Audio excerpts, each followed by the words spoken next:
Stockton Heat have been in control of their series with Texas to this point, up 2-0. And a shutout in the first game with 4 shots on goal total for the Texans. Meanwhile, the Stars. Meanwhile, it was the Bears and the Crunch splitting the first 2 games. The last 48 seconds of Game 2 yesterday, heartbreaking for the Bears as they miss a breakaway and then get scored on with 1/2 of a second left to go. Again, we are going to be looking tonight live at Games 3 and 4 in both of those series, and we'll be with you the whole way. Hi, everyone. TSibs with you. Dead Soul is with me as well tonight. We're going to be peeking in on these games and talking about how these series have gone so far. We're also going to hear from Moose Eponymous, the goaltender for the Hershey Bears. And we will also hear from Biggie Biggs, the AGM and defenseman for the Stockton Heat as well in our pregame show. So much to talk about in these series, Dead Soul, and we have seen some great play on both sides. And like we said, that heartbreaking defeat for the Bears last night, who played a solid game against a incredibly tough front line with Nazi and Lobo up front and Leroy. So, a tough offense to have to face. Kept them to a total of 12 shots, but not able to keep them off the board in the last half second of the game and losing that one out. And Bears in the Crunch series looks like it's going to be a barn burner right to the end. Yeah, that's a series I expected to be a battle back and forth, and so far it's starting out the way that I expected it. As for the Heat and the Wild situation, that's a little more surprising. I guess it's not terribly surprising since the Heat, as I mentioned on Sunday, are one of those teams that I think if there's going to be a team to beat the Wild, they can do it. But so far, everything's in their hands at the moment. The Wild are going to have to play some catch up tonight. If they lose that first game, it's going to be a little concerning for them. So this should be an interesting night for that series at least. And obviously with the Bears and Crunch, I mean, for me, I think that's a series that could easily go one each way. So, and we know how this is in the playoffs, and we're going to hear from Moose shortly. But one of the things we talked about before the interview was how nervous you still get once the playoff game starts. You can play 3 or 4 drops beforehand or just some club games to warm up, and you're relaxed. And as soon as this playoff game starts, when you get to these rounds, you do feel the pressure. And Moose and I both agreed it is a bit nerve-wracking, certainly in that. I got to believe everybody on the ice probably feels the same way. When you get now to the semifinals and the finals, you just don't want to be the guy who makes the mistake. And so we're all a little bit on edge when we're playing these games. Oh, without a doubt. I mean, it's something that everybody, I think, feels at one point or another. Some people more so than others, obviously, but there's always a lot of pressure to perform and do your best and have as little mistakes as possible on your own end. But with that kind of pressure, everybody deals with it differently. So sometimes on the ice, mistakes might be a little bit more glaring, and therefore they'll happen more often. And other times it can push people to play the best hockey they've played all season. So it can go either way, and you just got to be able to try and calm yourself and just remember it is just a game and a virtual one at that. But it's it makes for some fun hockey for everybody, and at the same time a little bit nerve-wracking. So if you're not nervous, then maybe your heart's not as into it as some of these other guys. Well, we got a chance to talk to a good friend of both of ours, Moose Eponymous, who is the starting goaltender tonight, at least for Game 3 in the series between the Bears and the Crunch, and spoke to him a little bit about the series and his play all season long. Moose Eponymous joins me now on the pregame show, and the series tied 1-1 at this point, Moose, and last night's game, a real heartbreaker, obviously, but some good opportunities for the Crunch, and you made some big saves there. The attack was pretty solid last night by both teams, and I think you and B Nice were probably fairly busy. Talk about what it was like trying to defend against a really solid line on the other side. I mean, the Crunch definitely have, I would argue, one of the best forechecks out of every team so far. They're really good at cycling the puck. They're really good at making me get paranoid because I never know when they're going to take a shot.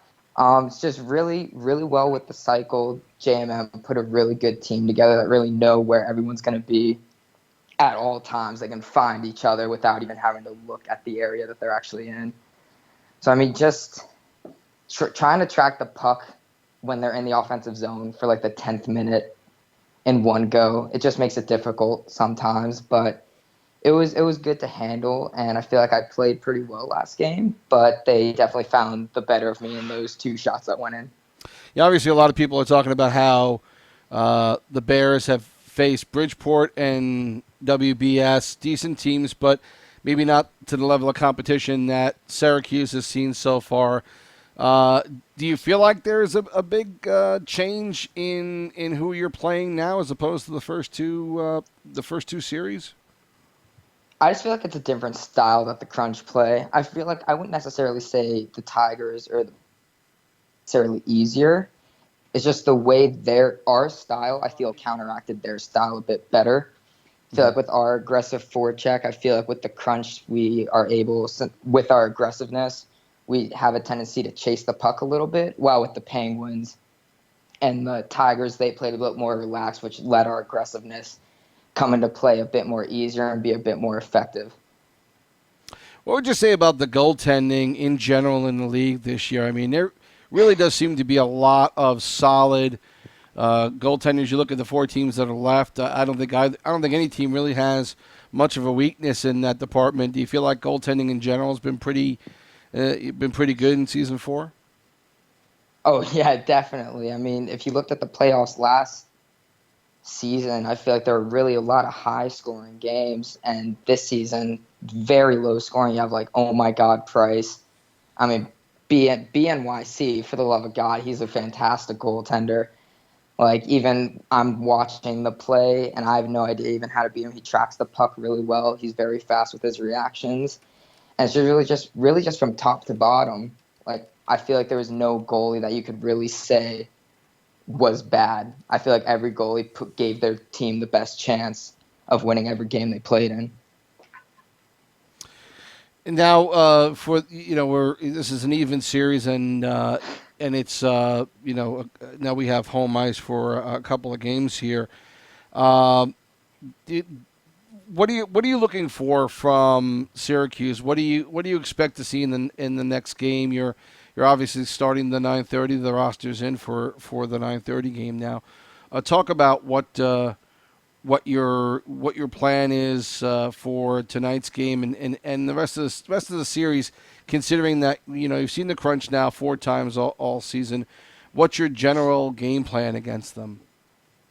My general game plan is just control the rebounds. They like to take shots from the corners. They take them from awkward angles, try to look for the greasy goal.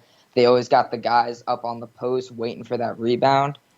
And that's really just what it comes down to, I feel, when it comes to beating the Crunch. Because I feel like, yeah, they can set up some good plays, but their bread and butter is definitely looking for those greasy goals. Listen, Moose, thanks again. I appreciate you coming on, and best of luck in Game 3 tonight. Thank you very much. Was that serious enough? That was serious enough, yes. So I had to leave that part in because I can't have too serious of an interview with Moose. Moose Eponymous, of course, a dead soul. He sends his best to you. Wanted me to tell you that he loves you and misses you, and and thinks highly of you. So, yeah, he is a lot of fun to play with in this league, and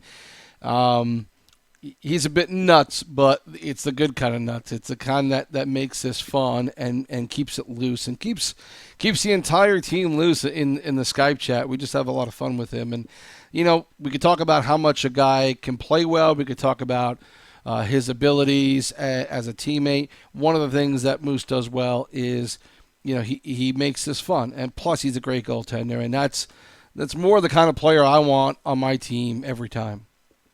Yeah, he's a character, all right, and he certainly knows how to have some fun and not take things too seriously, but at the same time, really bring his A game and just be quite the outstanding goalie. So having him or anybody like him on your team is always a privilege.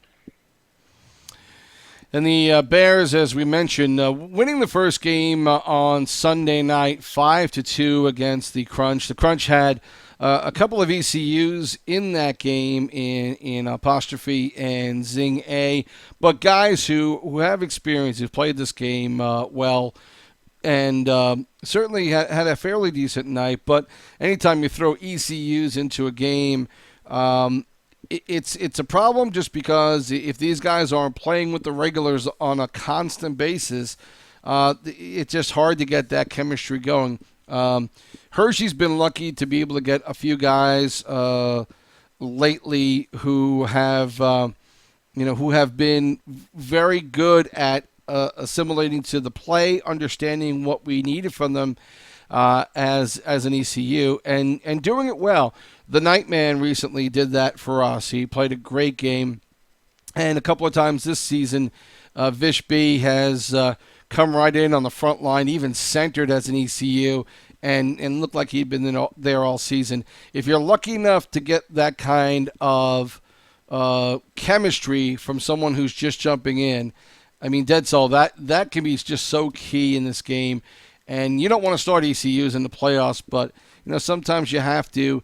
The Bears played well in that game, but took advantage of the Crunch having to throw a couple of guys in there at the last minute.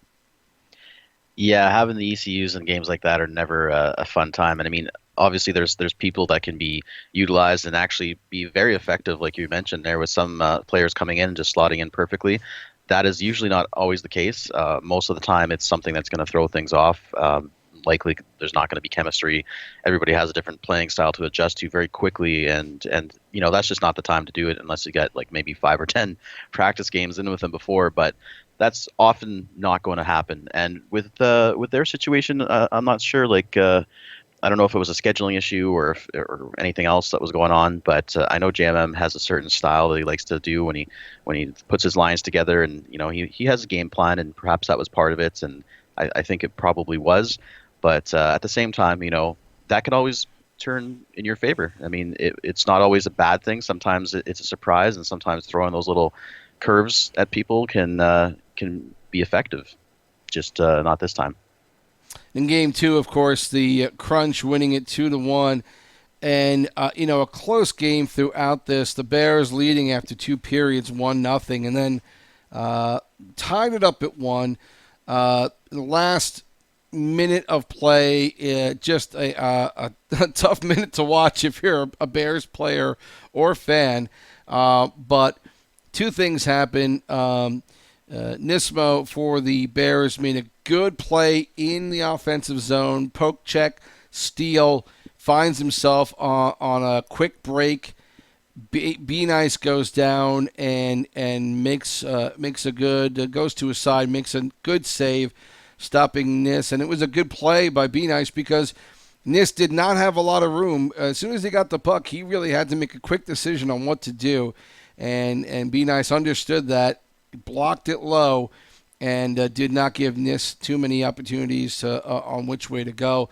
Then back the other way. Looked like we were getting down to the last few seconds.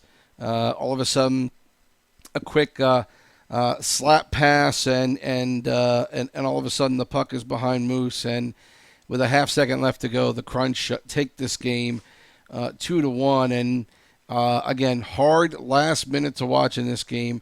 But you know what? The Moose, surprisingly, of course, being on the team, talked to the guys last night.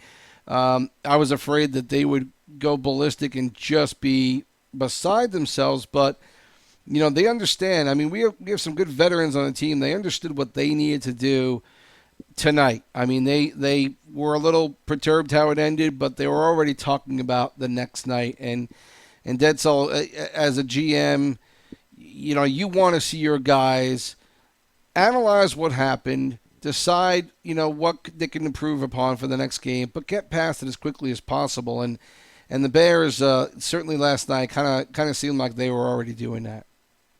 Yeah, that's essential, especially in a series like this. You got to move on fast, and the best thing to do is definitely look back and reflect. I mean, if you're not going to go back and see what you could have done differently as a team, as an individual player as well, I think that's not going to be too helpful to just kind of move on without looking at seeing what could have been done differently. Because there's always things that you could have done a little differently to maybe stop some of these situations. And of course, there's always those EA goal situations where you throw a puck at the net and it goes in some weird angle. But that's part of the reason why you got to just sometimes throw pucks at the net. It's just if this was a relatively low scoring game or shooting game, sorry, like 12 shots, 10 shots, 12 shots for the Bears and 10 shots for, or sorry, I guess it would be 12 shots for the Crunch and 10 shots for the Bears. Right. But, it's a game like that. You got to move on quickly because it's close, it's tight. It could have gone either way.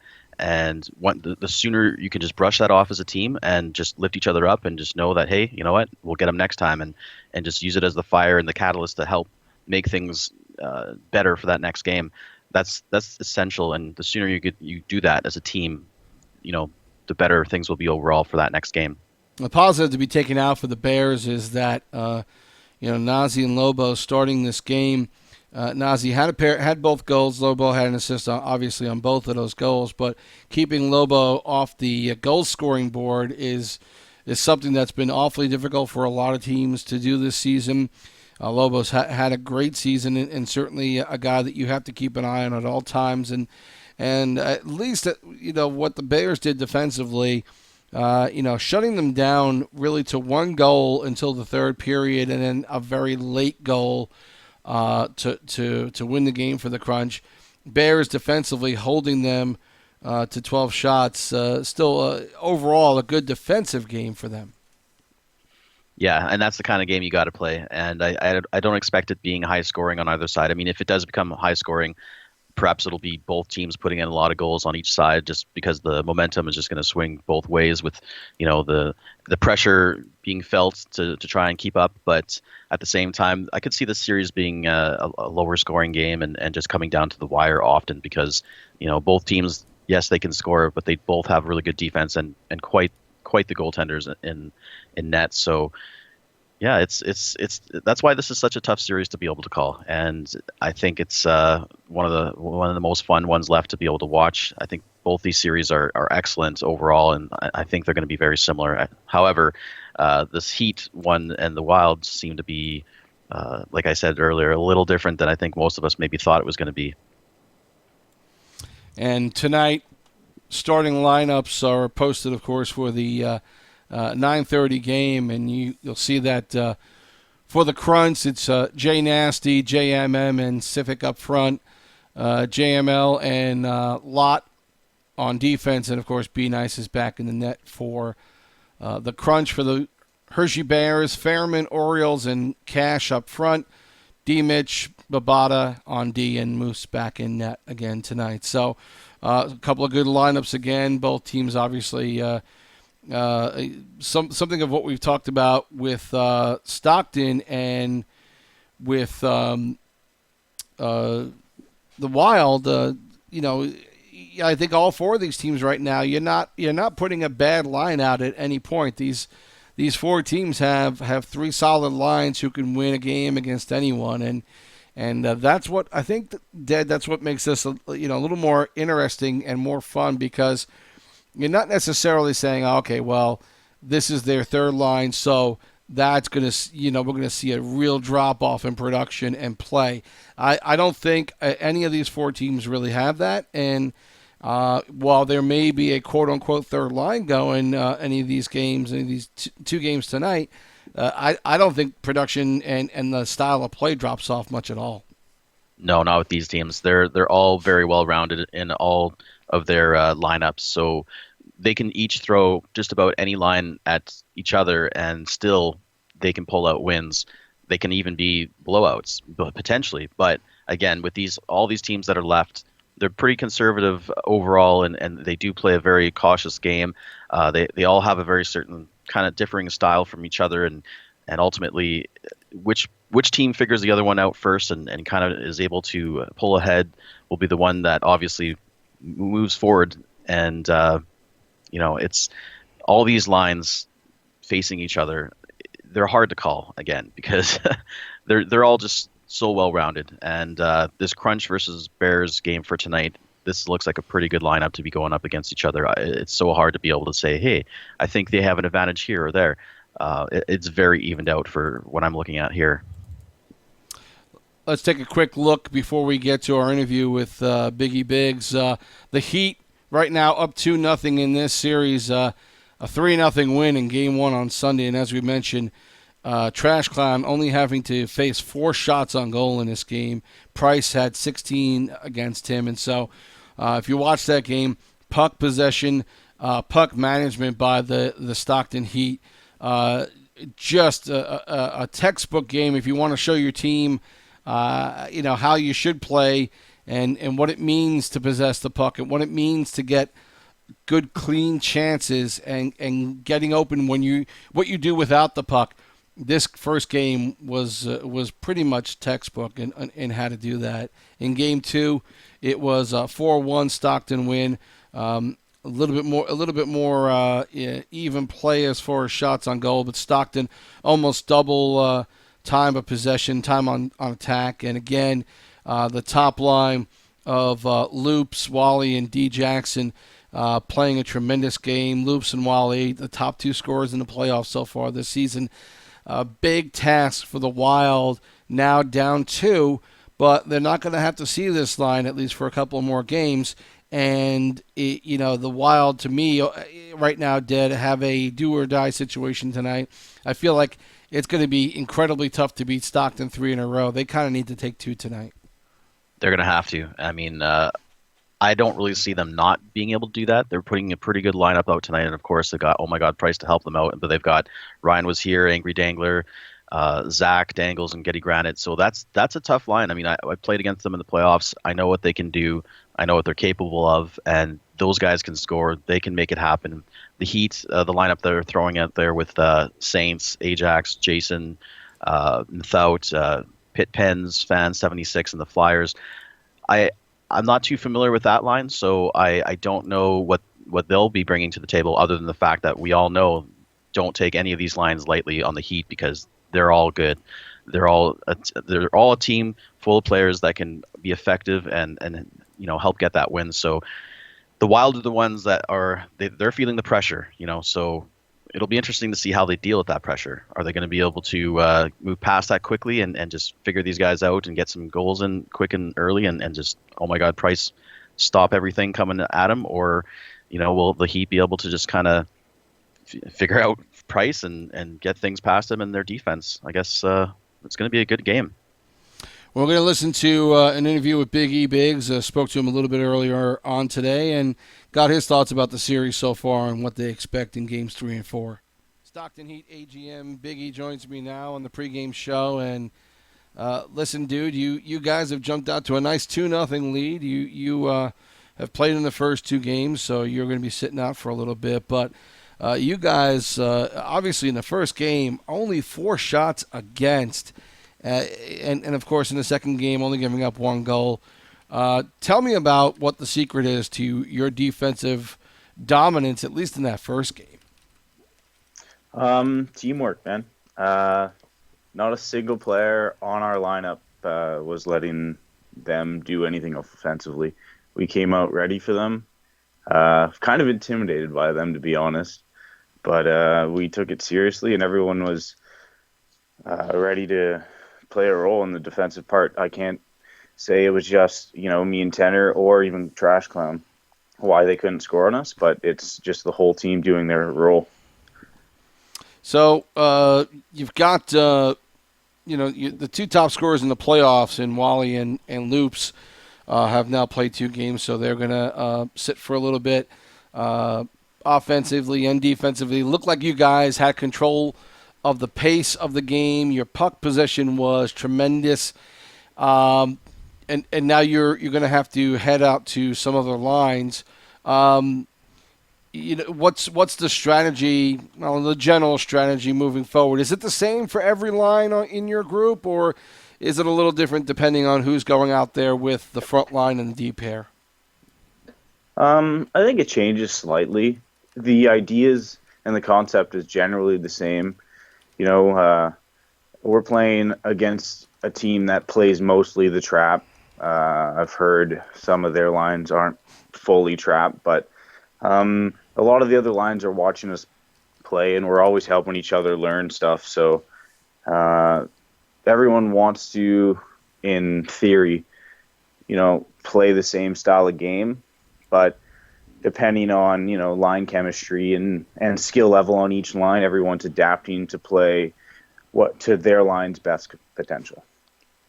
Both teams. What's really interesting about this season, we talk about this series, and what we talked about this weekend on the Sunday show is that you guys are very similar in that you've got strong lineups up and down, good goaltending tandems, maybe two of the best tandems in the league for sure. What can you do against a team that seems to be just as stacked from top to bottom of the roster as you guys are? Honestly, I say our best option is to pick them apart. They have Price and Net, statistically great stats. I've played with him before up in the NHL as an ECU for us, and I've seen what he's capable of, but also seen his weaknesses. And I find Minnesota is very good at hiding his weaknesses as a team. But Iowa. And as a team, they can protect what he's weak at. But we just, knowing secretly what his weaknesses are, we attack those weaknesses by picking apart their defense the best we can and then capitalizing on those chances. Now, as a defenseman, talk about your goalies. Trash Clown and Flyers just have had a tremendous season. I think this is the best I've seen Trash play the game for sure. They both seem to have adjusted well to NHL 17. Talk about what they've meant to your club this season. They're both great guys. So, honestly, having a positive goalie means a lot to me. They probably didn't have the best season last year because they didn't have the best team. And any good goalie isn't going to look good without a good team in front of them. But it's the same concept. Any good team doesn't look that great without a good goaltender behind them, and they've both been pretty solid. And I think we're making each other look better than we probably are.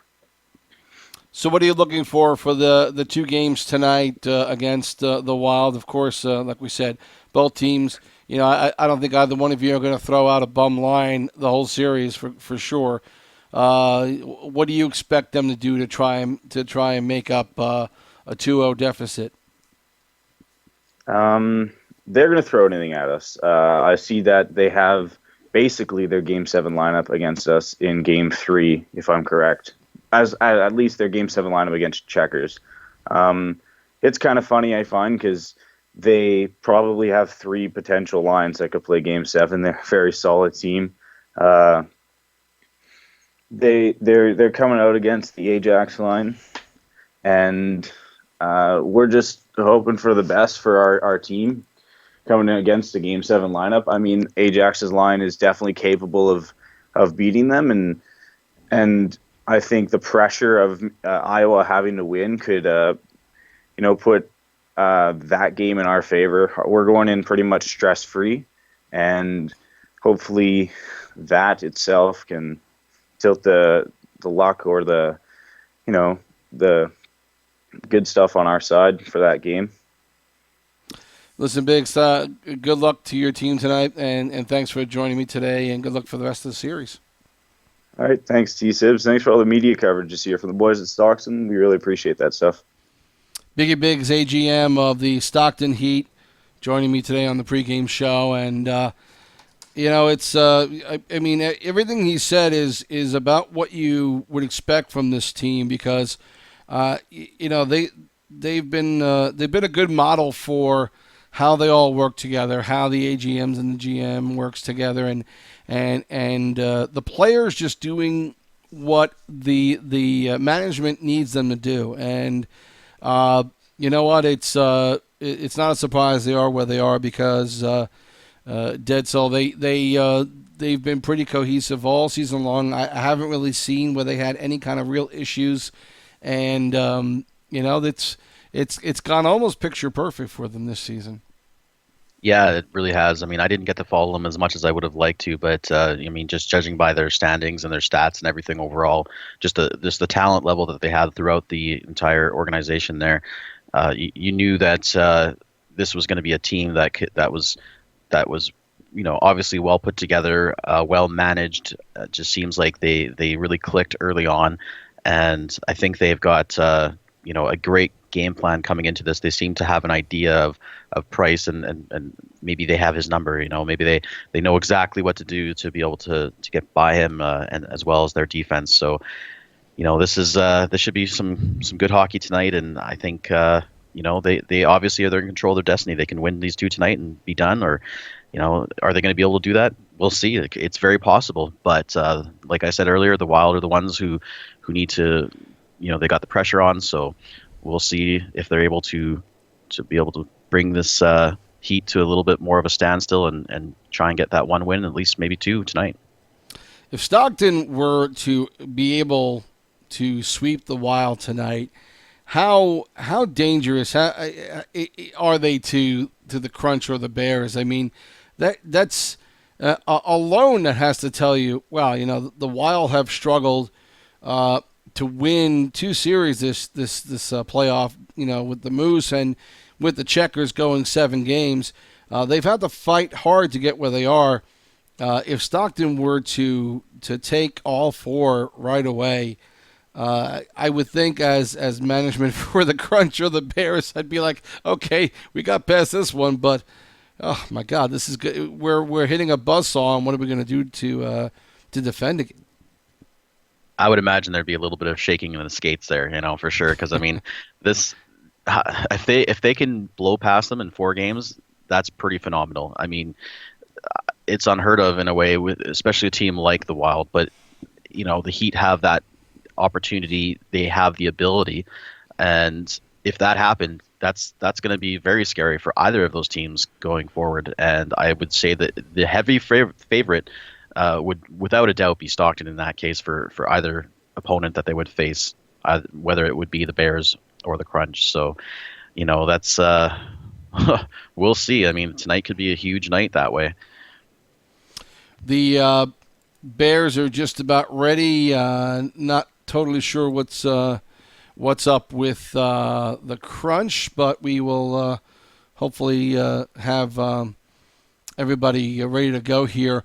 We mentioned the Nightman in the pregame, and so he's going to wind up being an ECU on the right wing, replacing Cash Cormier. So one change for the Bears, and Nightman played well a couple of nights, a series ago, I believe, or 2.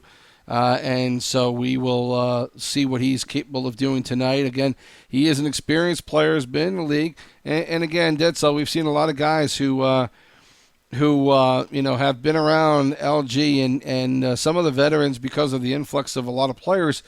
Some of these veterans have gotten a little bit lost on some TC rosters, and the Nightman is no exception. He's been around and has played in this league.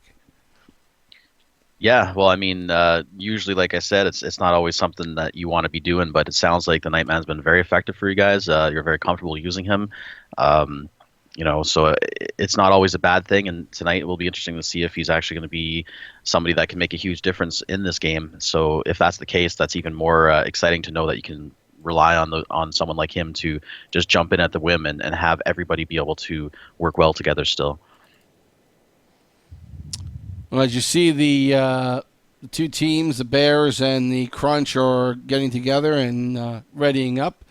And hopefully we will be getting this game underway soon. And thanking Moose Eponymous for giving us a feed tonight as we're able to take a look at this game. And hopefully we'll get some word on what's going on with the Wild and the Heat. And we'll get a stream to show you on that one soon, hopefully. So far yet, nothing there to show. So we will keep going here and give you some play here for the Bears and the Crunch. And of course, you're looking from the viewpoint of Moose Eponymous in this one. Looks like they've got a bit of a glitching issue here. So this may wind up being a restart. Yeah, it's looking like it. And it's a little slow on top of that with the feed, unfortunately. But you know what? This is an issue that I noticed this week. I know that there were some people posting in the NHL forums and whatnot, and I think the HL as well at some point. But there's been some weird glitches. I mean, I for one was suffering from some packet loss and some unusual lag that I've never had before. I mean, I've got 150 download and 15 upload, kind of specifically for my gaming purposes. And you'd think that something like that would be more than enough to handle a game like NHL. So unfortunately, this last week, I know a lot of people, not just myself, have had these kinds of issues. So it's very frustrating at this time. Like we're here in the playoffs and some big games, and if any kind of little hiccups like this happen, it's gonna hurt the momentum of the team and certainly frustrate a lot of people. Well, they're getting back into the locker room here in the dressing room for the Bears, so hopefully we'll get a quick restart here as Game 3 is close to starting up. Don't have a stream yet for the Stockton and Wild game, so and hopefully we'll get some information as to what might be going on with that series. But the Bears getting together, and hopefully we'll have something to talk about here. Nothing, not seeing any notification yet about anything with the Heat and the Wild, if there's any kind of issue getting the teams together, if there's any kind of connection problem. So hopefully we will get something from them, and we'll find out soon. Teams are showing up now for the Crunch and Bears, and we'll talk about this game as we get going. Adding to the nervousness, I'm sure, for a lot of teams. It looks like Stockton is starting to gather themselves as well. So hopefully we'll have that game to show you, and we'll switch back and forth between the two. But they're getting going a little bit late. Hopefully we will have a good start here and be able to show you a game. Let's hope. Of course, as we mentioned, and I'm sure you all know, the Bears and the Crunch at 1-1. If you didn't get a chance to look at that game last night, there are still streams available. I would suggest you definitely go out and check it out, because it was one heck of a game that they played, and some good defense and good play overall in the entire game. Yeah, see them before they delete them. Sometimes they'll do that just so that somebody else can come back and research their game style. A lot of teams do not archive, and a lot of players, and probably for that reason. But I don't know. You can guess at this all you want, but it doesn't mean you're gonna. You can watch tape all you want, but you have to play the game too. I think maybe the community should try and help each other out and just archive the games and leave them up there.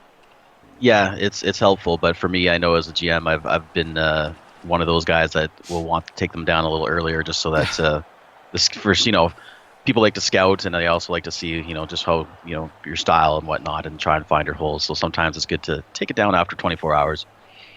Yeah, I think they only keep them for 2 weeks max, unless you make a highlight out of it. So, but It's still, I understand that, but I don't know. It's I guess if you're not management, you don't care so much. But if you are, you're trying to do your best to get your team some advantages. So exactly.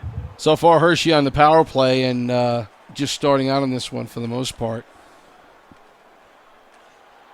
As we see the Crunch now with a good steal. Wide angle, and good play there by D-Mitch to keep him wide. Oof, another turnover, and another good save by Moose. Wow. And he's just holding his ground and finally freezes it. Yeah, that could have been a quick turnaround for the Crunch there. They're doing a good job at being able to get that puck and make some interceptions, create turnovers. Again, another offside. Orioles having a little trouble trying to get there before the other wingers. And again, on the right wing, the Nightman, E.C. Ewing tonight, so we'll keep an eye on him and see how things are progressing for him tonight. He's played with these guys before, but again, not a lot. So we'll see what kind of chemistry they have. Another one. Several errant passes by the Bears so far in this game, and that's especially worrying when it's coming out of your own zone when you're giving it up.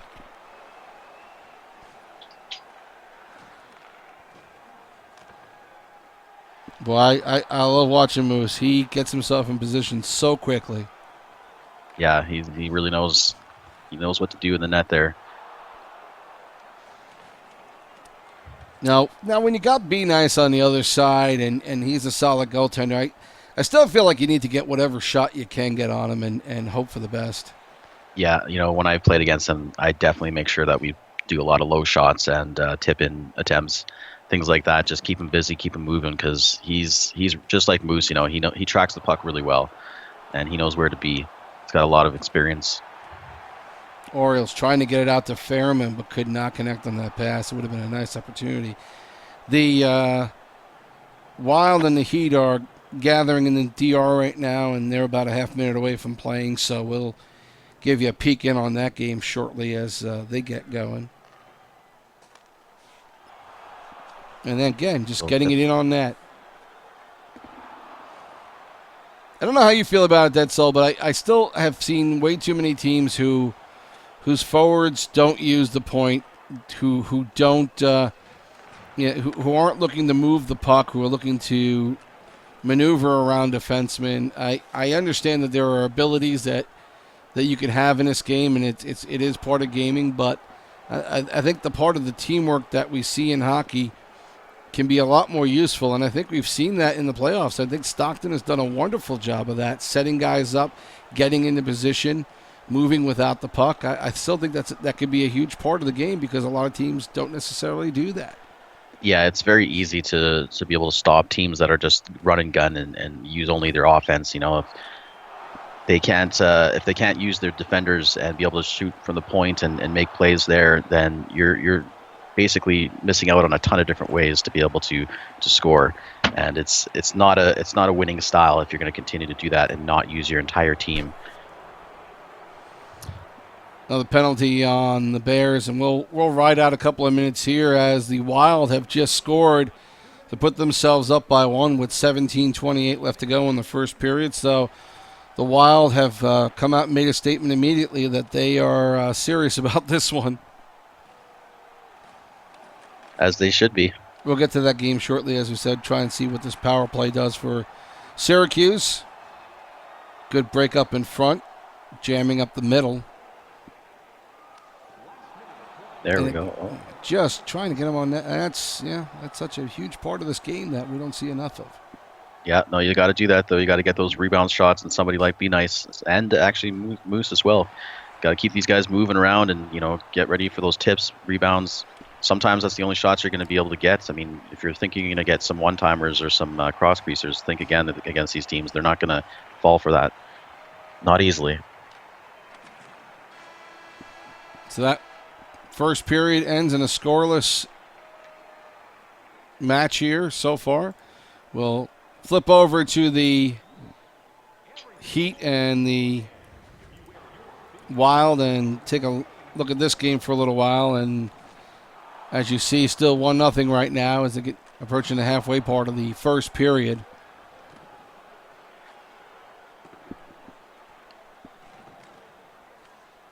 And Stockton does a lot of that too. They like to flip that puck in, get guys moving. Yeah, it's the best way to play. I mean, if you want to play a real style type of hockey with everybody getting involved, you're gonna have to get everybody involved to be able to utilize everybody and make some big plays. Plus, it's just more fun for everybody that way. You don't want your defense just sitting there getting bored and not really helping. While getting a sort of a partial break, but the Stockton Heat get back. I'm only seeing the Syracuse and Hershey's on the stream that you're showing with me here, by the way. Okay, sorry about that. I need to share you a different screen. Oh, okay.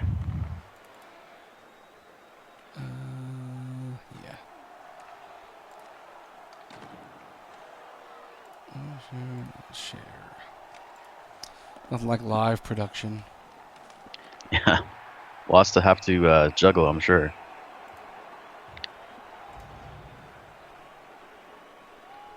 Oh, there we go. Thank you. No problem. Still 1-0 Iowa. Syracuse had a 5-4 in favor of the Crunch. 5-4 in shots in the first period. Time on attack was in favor of the Bears, though, and that's something that didn't happen last game. So, yeah. And see, they're liking to move the puck around a lot. I mean, they like to play that behind the net play a lot. They'll get somebody behind there, going moving around, looking for the defense to get open or one of the wingers, and they're really good at that. Especially this line, they're tricky and they like to use that, and they certainly use their D as much as possible.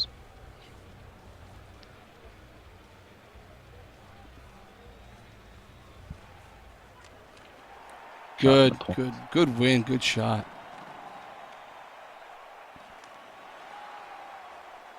Some dangling ability, trying to get something in front going. Yeah, they like to get those little sneaky side shots that can be pretty bad for those goalies and hard to stop if they're not at least hugging the post or close to the post. There's that behind the net play. Back around, looking for the open guy, and turned over. So funny because in the NHL, that's kind of what Montreal was trying to do to the Rangers, and trying to bring it down low. They felt that their defense was susceptible to that, and certainly not a bad strategy if you think if you're going up against defensemen who don't play incredibly well positionally. Yeah, absolutely. And it looks like the Heat are doing a good job at just trying to be able to just force them to the outside and just take those shots from anywhere but the key positions that are easier to score in. And as I mentioned to Biggie Biggs, both of these teams have tremendous goaltending tandems, and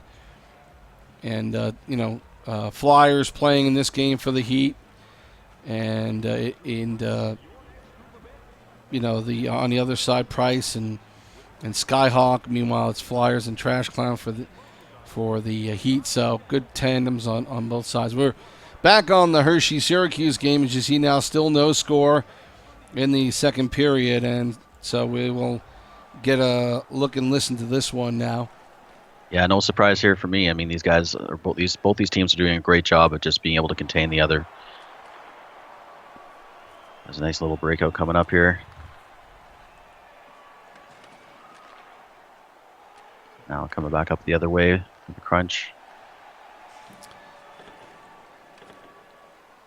And again, this could be more of a defensive battle than we imagine, especially with two teams who have some pretty high-powered front lines, and yet it's other than the first game obviously 5-2, but the last game so far this game almost 2 periods.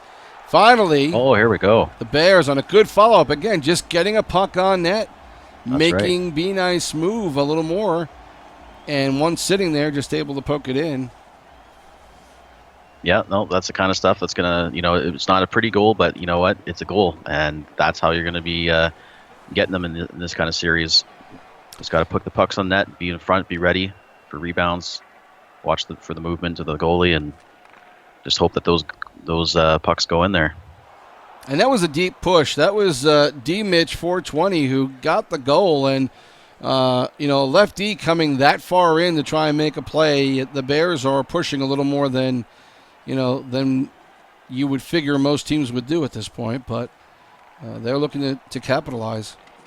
Yeah, and they don't need to have a lot of goals. They just need to have this one. Obviously you're going to want to score as much as you can, but in a game like this with teams like this is a pretty big goal. So now do they play a little bit more defensive as they already were, or do they turn it up a little bit more, which looks like they're attempting to do a little bit here and try and get a few more.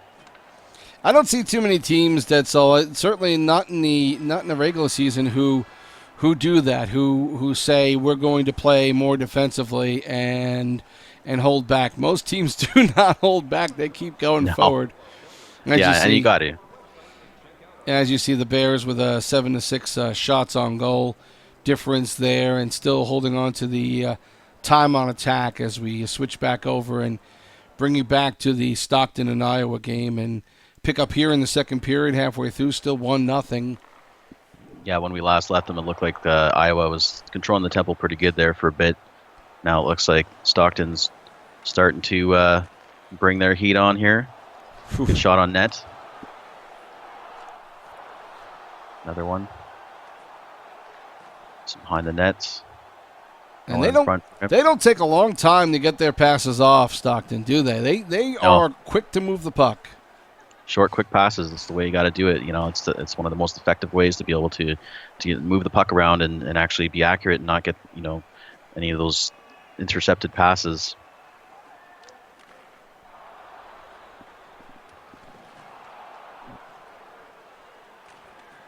Wild still leading, but seemingly having some issue trying to get anything offensively going. Yeah, the Heat are doing a good job of just containing them right now in the neutral zone, not letting them in too easily here. Oh, there's another shot on net here. Of course, they're not getting like the prime spots to shoot from, so they're doing a good job at being able to stop them from doing that. So as a defensive player playing goal myself, I would like to see 18 possibly deal with giving the goaltender a chance to play an angle on a shot, because these shots from one side and big juicy rebounds coming out the other side, it certainly does happen in the game, but the frequency it happens in this game is kind of ridiculous. Yeah, it's a hard time most of the time for goalies to be able to stop a lot of what's coming their way. Oh boy, that was a good defensive play there by the Heat. This game can be very unforgiving for you goaltenders, that's for sure. So, it makes for everybody else to really be helping out that much more, like the defense did just that moment there, to be able to be in front and just grab that loose puck that's got an open net for someone to poke in there. So, I think the Wild have to keep on trying to dump and run. Stockton is very good at picking it up and passing it quickly still, but I think against anybody, you've got to try different things. You can't just be coming in the same way all the time and hoping that that's going to eventually work. You've got to try some different things. Absolutely. And I mean, at least the Wild have been making sure to bring a lot of pressure and just, there's not much time for the Heat to really turn things around. I know they played a very similar style against us that way too. And I mean, I had our team play a very defensive style and focused on being able to play D first, and if we did get that lead, you maintain it and hold it. And if you wait for those opportunities to come, you don't force the opportunities for the offense to come, and it worked. It was working for the most part in the games that we did win. Syracuse finishing up a power play opportunity, and while we have not been watching the first half of the third period, it's been mostly Syracuse on the attack and getting some good opportunities that, again, Moose was able to make a play on, or the defense were able to knock it out. So far, the bend don't break defense has worked that way, but still having some trouble getting the puck out of the zone. There's some nice moves there. Good opportunity. And that's a case of not getting a pass off quickly enough. Exactly. Oh, wide open net there. Just missed. Shoots on the goaltender. Be Nice anticipates well, and so that's one of the things you have to play into when you're playing offense. Make a move, make him commit, and he will. You just have to know the timing of it and get there and do something with it. Yeah, you got to be really crafty with him. And if you can get that one-on-one, I mean, he's really, here we go. There you go. And he gets it there. Yeah, just like that. Nice goal. That was a tough one, because that was a situation where I think Be Nice was able to do something with that, because a defender was kind of pushing the Orioles a little bit to one side, but he was not covering that side of the net. So yeah.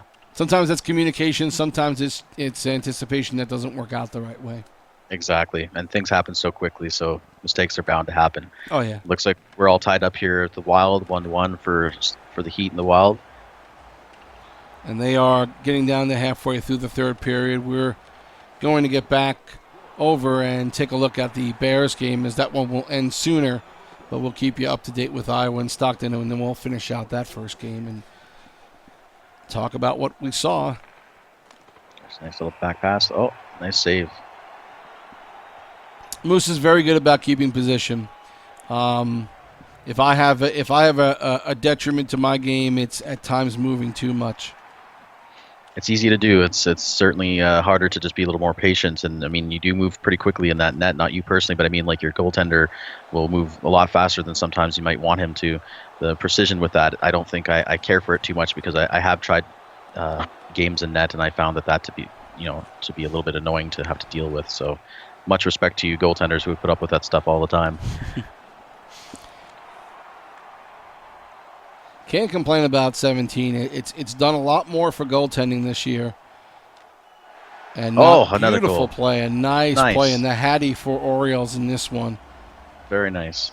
Very nice play. Oh, I'm sorry, he only has 2 goals. I thought he had all 3 of them. Oh, no, Mitch had the first one. That's right. So Orioles have scored the last 2. And the Hershey Bears up 3-0 now, 145 and counting. And barring any major comeback here, are in position to go in ahead in this series 2-1.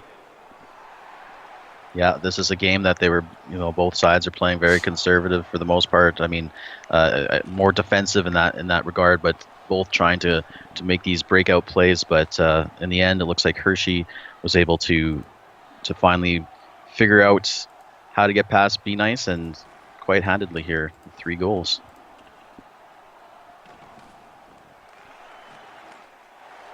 Getting down to the last half minute. Meanwhile, it's still 1-1 Iowa-Stockton as they hit the 6-minute mark. We'll get to that game shortly. As the Hershey Bears now just wrapping this one up.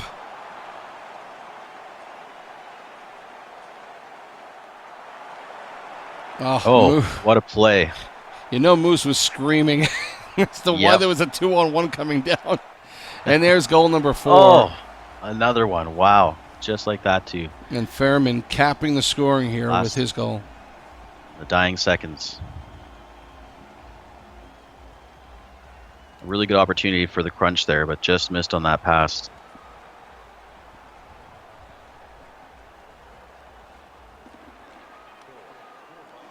And that'll be the final. Hershey Bears winning this one 4-0. Shutout from Moosopotamus, who came up big in this game. Not a ton of opportunities, but he was there when needed, and that's all you can expect out of your goaltender. We're going to switch over to the other game and pick up with Iowa and Stockton. 2.5 left to go, and this game's still tied. Oh. There's a 2-on-1, and a shot and save. Yeah, shooting high on Price is not usually going to work too often. That's not something to do against him. You'll be pretty lucky if you get some of those high shots off, because he's a butterfly goalie. Or sorry, I guess he's, what is he usually, is it not a stand-up? What's the other one there? Oh, there's a nice, wow. He did not move on that play, and wow. Price. Yeah, they caught him off guard completely there.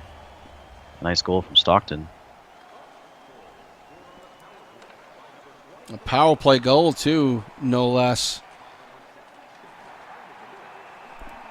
And back in there. He's usually a butterfly middle setting goalie, isn't he? That's what it is, butterfly. Yeah, and we've heard that a lot about him. Jason 23 was providing this stream, was the one who put that goal in for Stockton. Now under a minute, furious flurry will ensue for the Wild as they try and poke their way to something. Yeah, no, this is key for them. They got to get something going here. 39 seconds. They got the time. Now they got to make something happen quick. Good stop there by Flyers, as there was a poke check, and all of a sudden, backhand opportunity was available, but Flyers was there and held steady.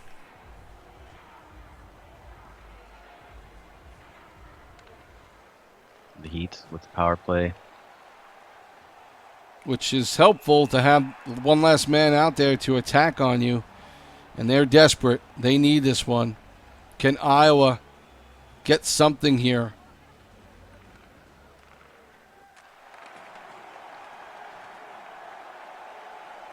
You got the power play, and Iowa trying to put everybody up, but that is going to be detrimental to them. Beautiful.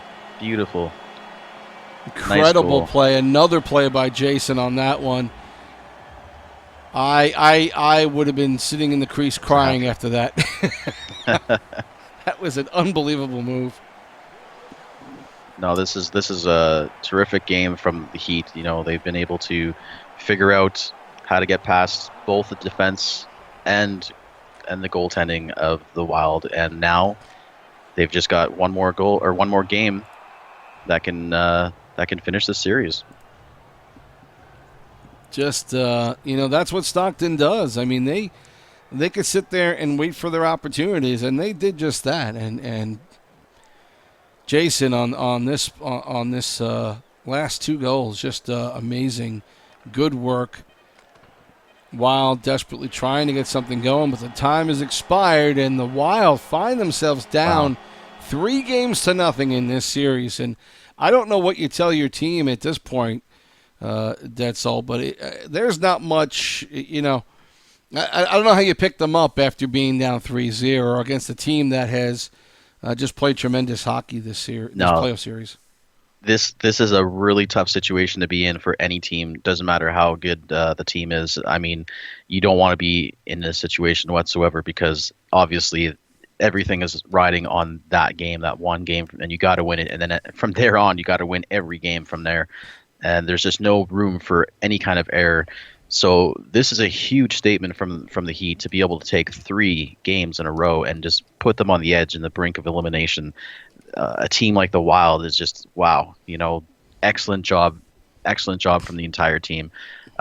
This is not exactly the way that I think most of us had pictured or imagined it, but we did say early on that the dark horse could be the Heat, and I know I went with the stats with my predictions and picks, but it looks like my predictions aren't looking too good right now for this series. No, me neither.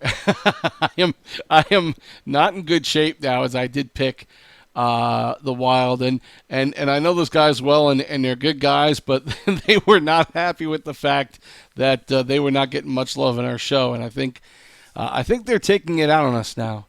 I think they are showing that they were not happy that not a lot of people had faith in them. Like I said, I was right down to the last, to the show, to the time I had to make my pick before I decided to pick the Wild. That's how close I knew it was. And so Stockton now up 3-0, while the Bears are up 2-0. And a young man just got a shutout in net, and his name is Moosepotamus. He joins us on the show. Moose, nice game. Congratulations on the shutty. Oof, thank you very much. It was nerve-wracking.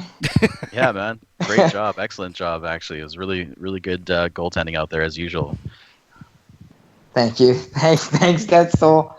Oh, my God. Well, your defense certainly helped you out, too. I think it was a good combination of you making some key plays and Mitch, being there a few times when you need to have a little extra help.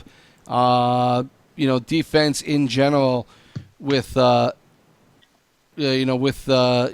Mitch back there and everybody coming back. The forwards came back in this game, and ECU playing just a good overall team effort in this one.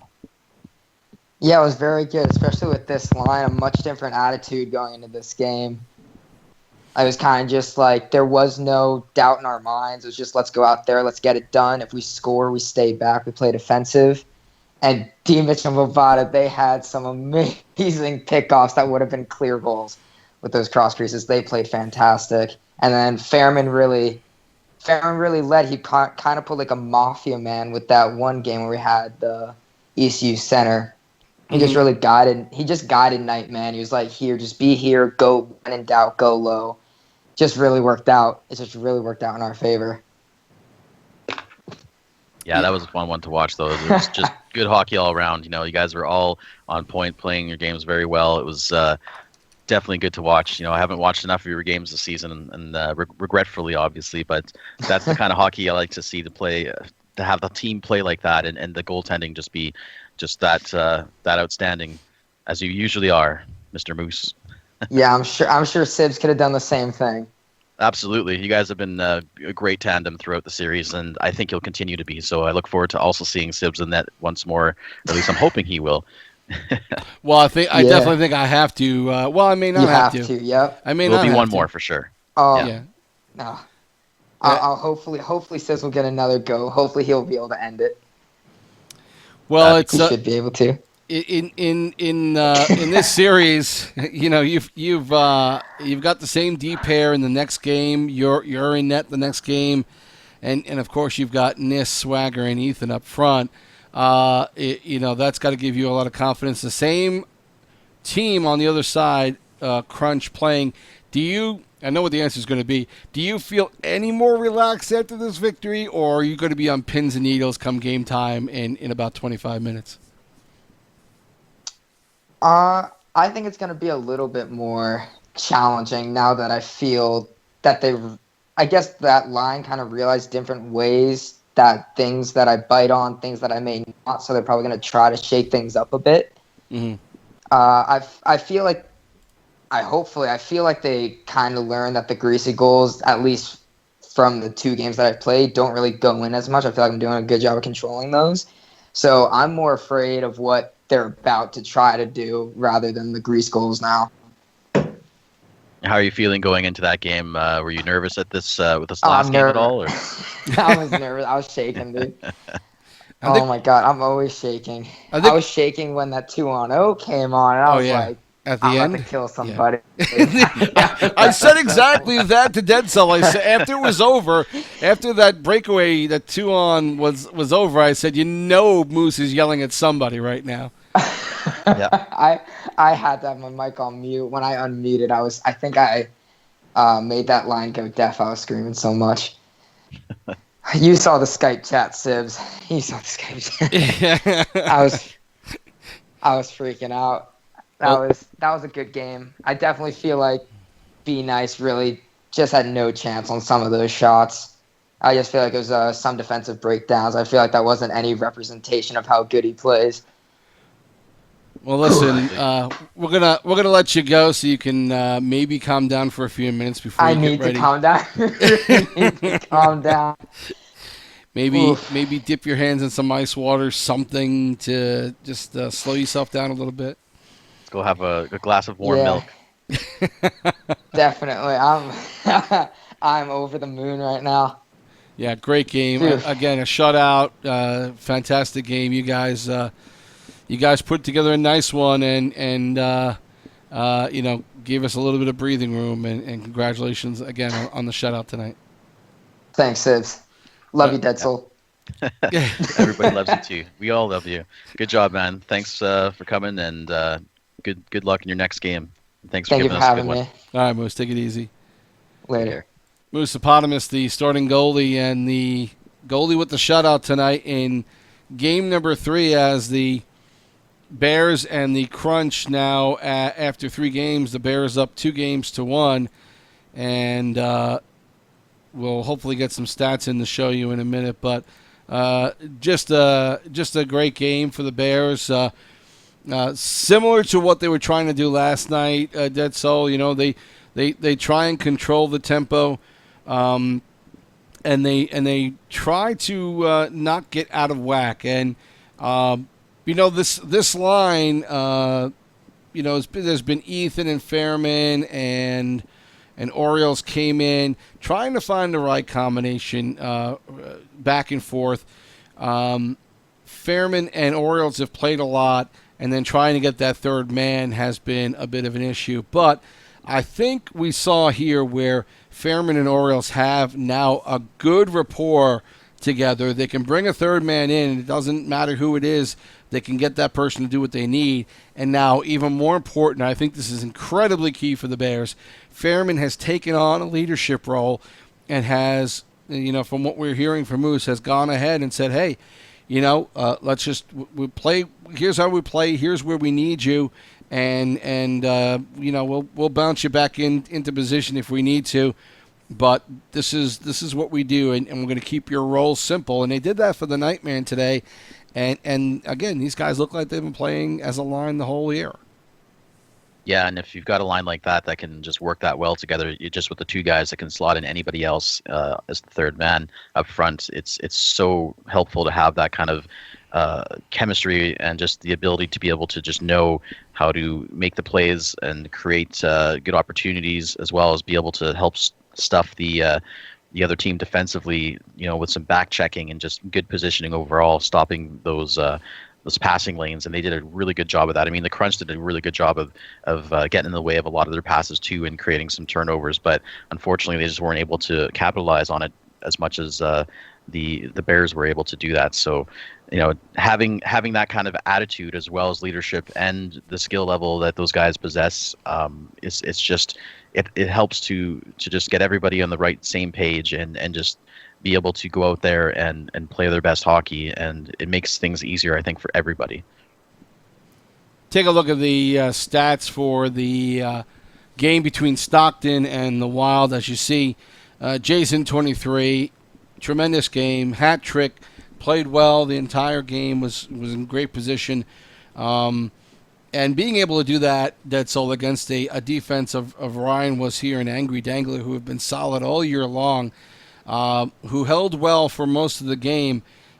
But it just goes to show that against Stockton, you've got to play 60 full minutes. If you let up a little bit, you're going to be in trouble. Yeah, and I guess, the Heat seem to have really been watching the Wild throughout the series, I think, and probably during the season, and I think they've done a really good job of creating a game plan to be able to stuff them and just create the opportunities that they've been able to make, and they've just been doing an excellent job at executing their style of play. So the Wild, here they are. They got a game where if they lose, they're out, and that's not a fun place to be. So I'm hoping for their sake to make some exciting hockey, to be able to make some little comeback would be quite fun to watch tonight. So anybody playing this game, it's not really I'm sure it'll be fun, but at the same time, it's probably the more nerve-wracking game that you're going to be playing, because if you lose, I mean, it's that weight is going to be on each of you, and it's not a fun feeling to have. And as you see, again, Flyers facing 19 shots tonight. That right there is the story of this game. 19 shots, gave up one goal, played, obviously played, got a lot of action and played well. Only 7 shots against Price, but 3 goals going in. And you know what? You hate to see, your number one goalie, certainly one of the best in the league, have that kind of game. You're already down 3-0. I don't know how the Wild muster up any kind of energy to get something done in this game. But the only way they can look at it right now is just one game at a time, because each one of them could be the last game. Yeah, absolutely. So I mean, it's this is going to be a big game tonight, and I think it's going to be a fun one, probably one of the most fun ones to watch, and I'm looking forward to this. We're looking to maybe be able to talk to someone from Stockton. I have not been able to get in touch with anyone yet, but again, the Heat taking that one 3-1. Time on attack, the Wild, and that was another thing, the Wild, 8:02 to 3:34 time on attack for a while. They had the pace of this game, and that's what's scary, and that's one of those things that make you say, well, what the hell do we have to do to beat these guys? You look at the numbers other than the score, and you'd say, okay, the Wild won this one, right? Unfortunately, it didn't turn out that way. Yeah, exactly, and they had the same situation with us. They had a lot of shots on net, and we had a lot less. But this way, the Heat had some really good opportunities, and they were able to capitalize where the Wild just weren't able to figure that out. I don't know. I just don't know what you tell your team at this point. If you're the Wild, what can you say to them? What do you, if you're in a situation, what are you telling them, Detzel?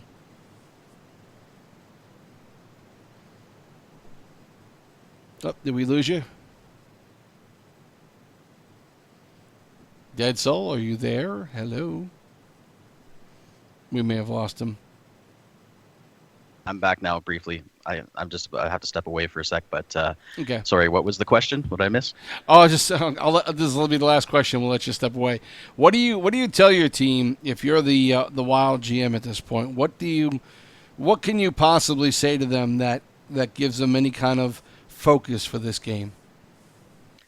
Well, I mean, play your game, the style we played all season. I think that what they need to focus on is just this one game, not think about, oh, if we lose, we're done. I mean, they just need to focus on what they do best, and that is, their defensive style of play, stopping the opponent from coming into their zone, just forcing them on the outside, and having their goaltender just be able to have less to worry about, and do what they did in the last game, which is have less shots. But I mean, obviously they're going to have less opportunities like they did in that particular game, where they were able to just kind of sneak through in a couple areas that hurt them. But you got to be positive. You got to try and just think that you can do it. It's possible, and they were the top team in the league for a reason.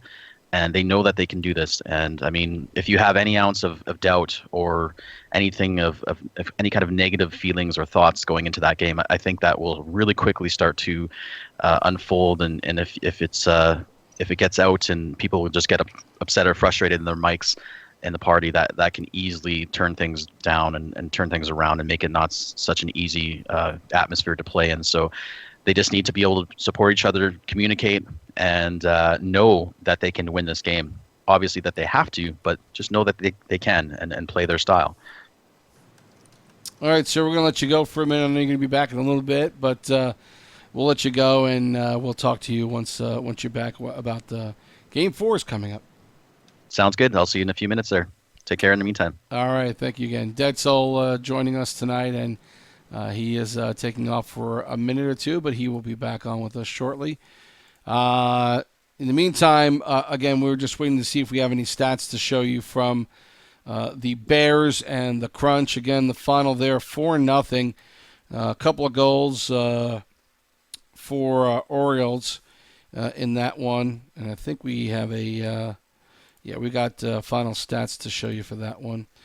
And we'll bring that up right now for you to take a look at with us as we go over it again. Again, 2 goals for Orioles and an assist. Fairman a goal, 2 assists. The Nightman had an assist in this game. D. Mitch a goal and an assist.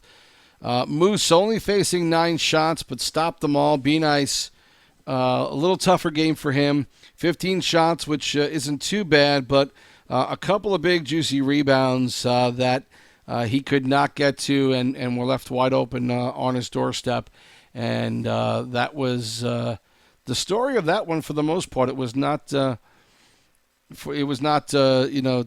much that he could do about it. Again, getting shots on net just so important in this game, and the Bears were able to do that. And just a good solid game. Moose getting the first star. D. Mitch second star, and Orioles the third star.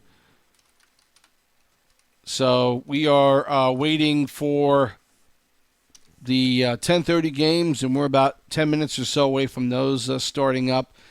We'll get to the starting lineups of these games shortly, give you some idea of what to expect heading forward on these. But it is incredibly tough to come back from a 3-0 deficit and make something of it and try and have some energy going into this game. If the Wild are able to pull off a win, this will be a testament to their fortitude to still play this game and keep trying even though they're down 3-0. We're joined now on the broadcast by Mikey D, who will be with us for the remainder of this half of the broadcast and the 10:30 games. Mikey, how you doing, buddy?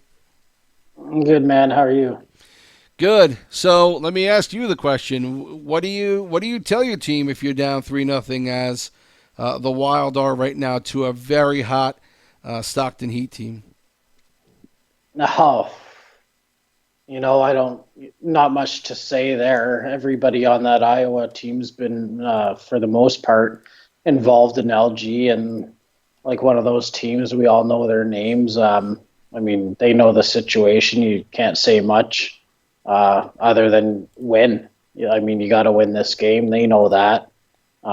Stockton, a really hot team. They're on fire, going right through this whole playoffs. Really, they're going to be a tough team to beat. But if there's a team out there that can do this, I wouldn't put it past Iowa. I mean, they're in a tough spot, but this isn't over.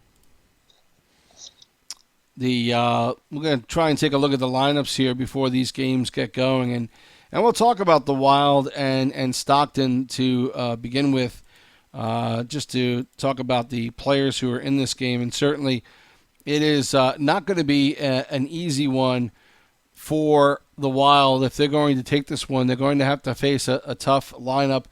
Ryan R. user pick Pasta up front for Stockton. Bruin and Matt back on defense, and Trash Clown back in net.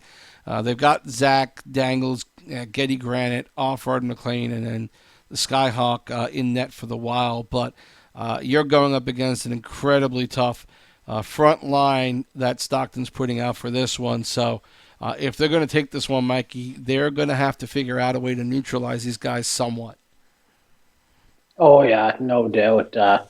That Stockton lineup up front, I mean, right through even through D and their goalie and Trash Clown, that guy's had an incredible season, really solid. And that lineup there of forwards is arguably one of the better trios in the AHL this season, in my opinion.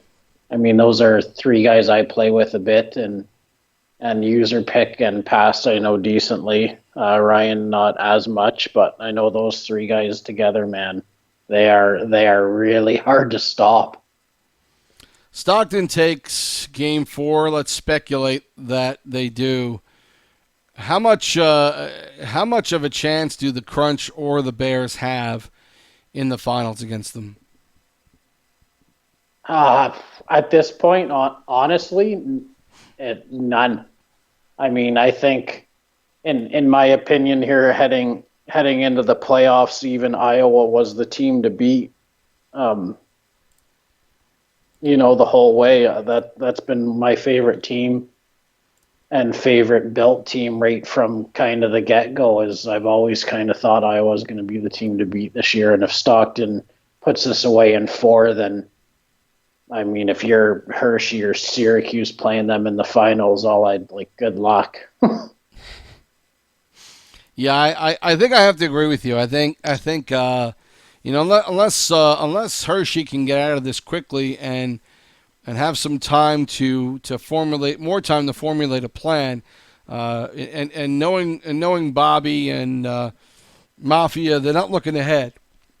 So they they're worried about the crunch right now, but the more time that they could have to figure out what they're going to do should Stockton take this series, I think would help Hershey. I don't know what else can help them. I think it's going to take a lot of different thinking to maybe try and slow down Stockton. Their passing and their puck movement is just amazing at this point. Yeah. Hershey or Syracuse, no matter what team wins that and faces Stockton in the finals, if they do win this series or if they even sweep it here in this next game, being Hershey or Syracuse, you got to be hoping for maybe you got to be line matching pretty well and be on top of that from the management side, I would say. And you're going to need a little bit of help with who is available on what days for the Heat. If they got everybody available on any night kind of thing, line matching isn't going to matter, I don't think. Not with the way they're playing right now. We're going to take a look at the numbers, or at least the starting lineup here for the game between the Bears and the Crunch. As you can see, the same lineup for the Crunch in game number 4 here. JMM at center, Jay Nasty on the left side, Sific on the right, JM on left D, Lot on right D, and Be Nice at goal. For the Bears, though, different front line. Bob Swagger at center, Nismo on the left side, Ethan on the right. Same D pairing, D, Mitch, and Babata, and Moose back in net for this one.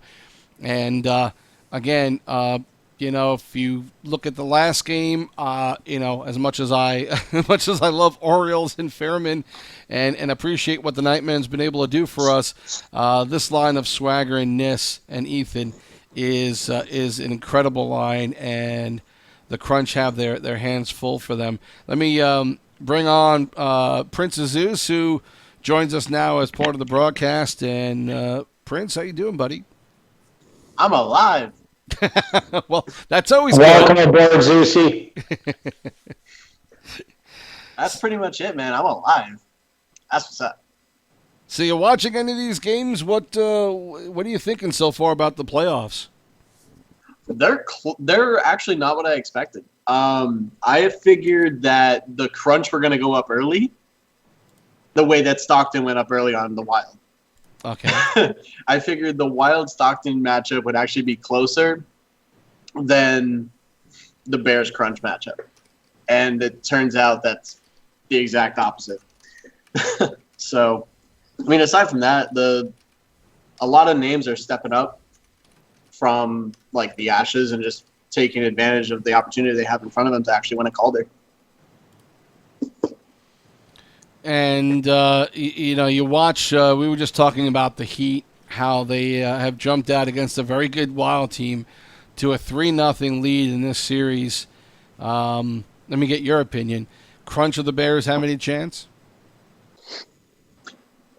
I honestly thought no one had a chance against the Wild, to be completely honest. Like, nothing against any of the Western Central guys or any of the Western Pacific. I just figured they were dominant all year for a reason, Right.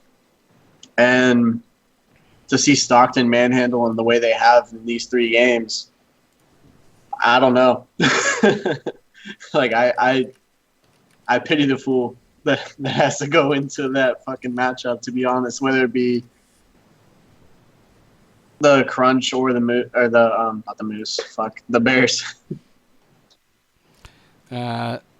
So yeah, it's going to be a tough matchup for anybody. We don't want to count the Wild out, but they're going to have an incredible comeback to have any chance in this one. The question is essentially, how many games does the Wild third line have left? That's really what it is.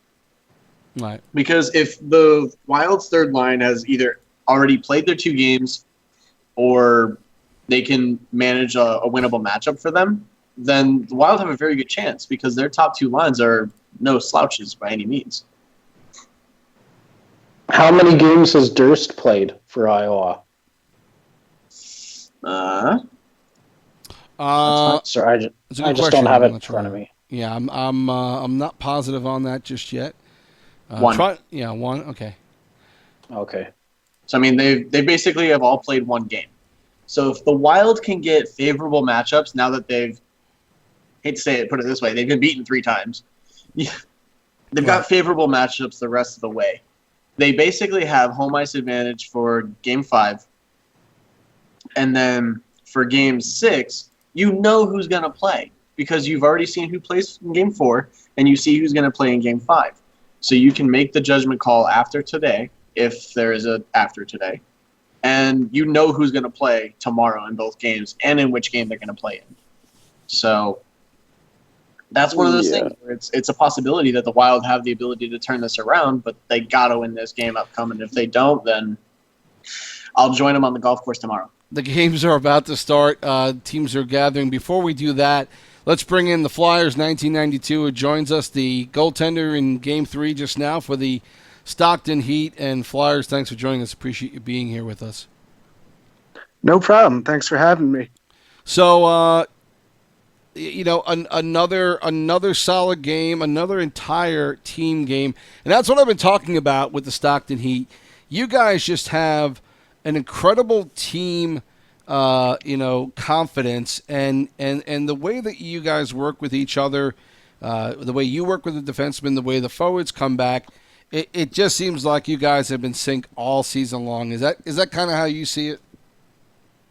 Oh yeah, that's definitely been the case. I mean, the guys, they do a great job with the communicating on how they're going to handle how teams approach attacking us. They're always in line with how they're going about shutting down those opportunities, letting me know if they're handling something on the other end. If I'm focused on the left side, they got the right side covered, and vice versa. And that's the way it's been really all year. And the same with Trash Clown. It's the same thing. It's just a very cohesive unit back there. Now, this game that we just watched, and you look at the numbers, you look at the shots on goal, you faced 19 shots, only giving up 1 goal in this game. Price only had to face 7. You look at all the numbers on this one, and you would think, without the score, you would think the Wild had this game in hand. And it looked like the play, that the Wild were able to get some opportunities, get plenty of shots, but not a lot of quality opportunities. What did you see in net? How did you feel that the Wild did as far as genuinely good opportunities against your team?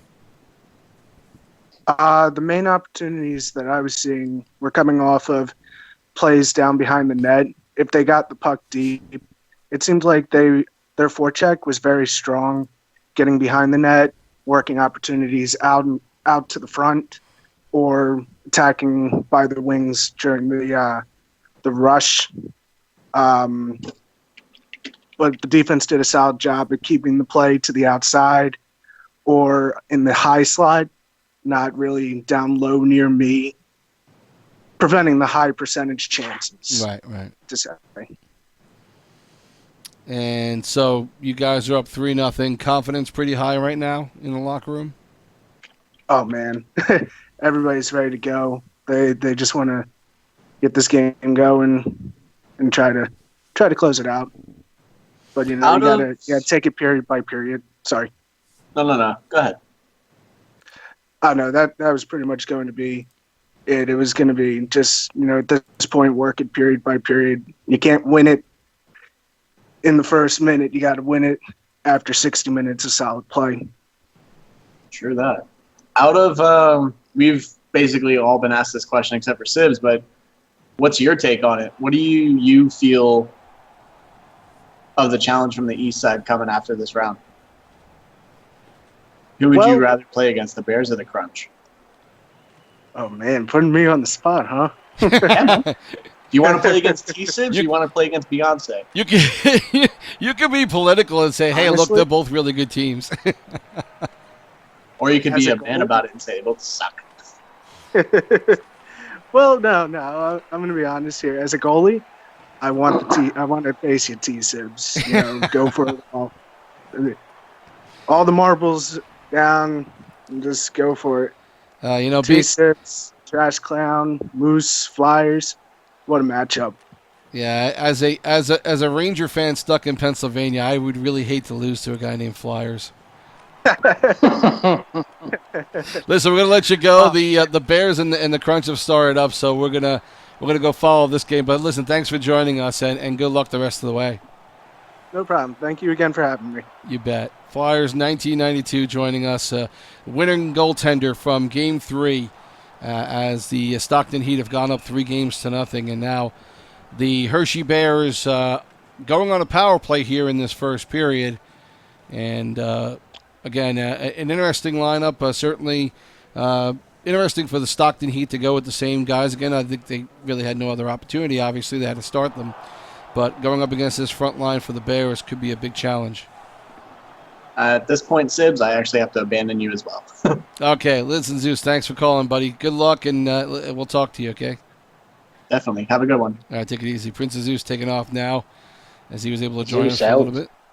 And hopefully we'll talk to him some more later on as he's part of the awards committee. We're going to get that announcement out to you as well soon. And if there's a Game 7 on Thursday, we'll do it on the pregame show. Get out all the nominees for the awards, but if not, we'll do it on the Sunday show and get all that information out to you and have some fun with it, because there are some great nominees for the awards this season. Bears trying to get some opportunities here, working the puck well against Syracuse, and the Crunch needing to work a little bit more defensively here to have a chance of stopping a very pressing Bears offense. When's that Stockton game underway? Pretty quick here. They're still in the dressing room. They're still gathering, and so I don't have any time frame just yet. But they're waiting for a few guys. As we see, Bobby Goggles have a little issue there. We're trying to get that one off, and some good opportunities early for Hershey, but not able to connect. You nervous watching your team, Sibs? You know what? I am. I've watched games during the season, and I don't get that nervous. But yeah, this is. I mean, look, Mikey, this is the furthest I've gone in the AHL so far in the playoffs, and and finals, conference finals is pretty awesome. And I started with the Bears, so it's you know, I mean, look, it's a video game team as any other, but. I feel somewhat sentimental. I was happy that I was going back to the Bears. It was just for that part of it. But to have the success that we're having is it's just a lot of fun to be part of it. Oh, for sure. We got a good team there, a good group of guys. You surprised at all with how the first couple of rounds went in the playoffs and where we are right now, or is this the strength of the league? Yeah, kind of. I mean, through the season, Stockton getting stronger, kind of, improving through the season, and then a real strong second half all the way kind of thing. But surprised at them, not surprised by them, no.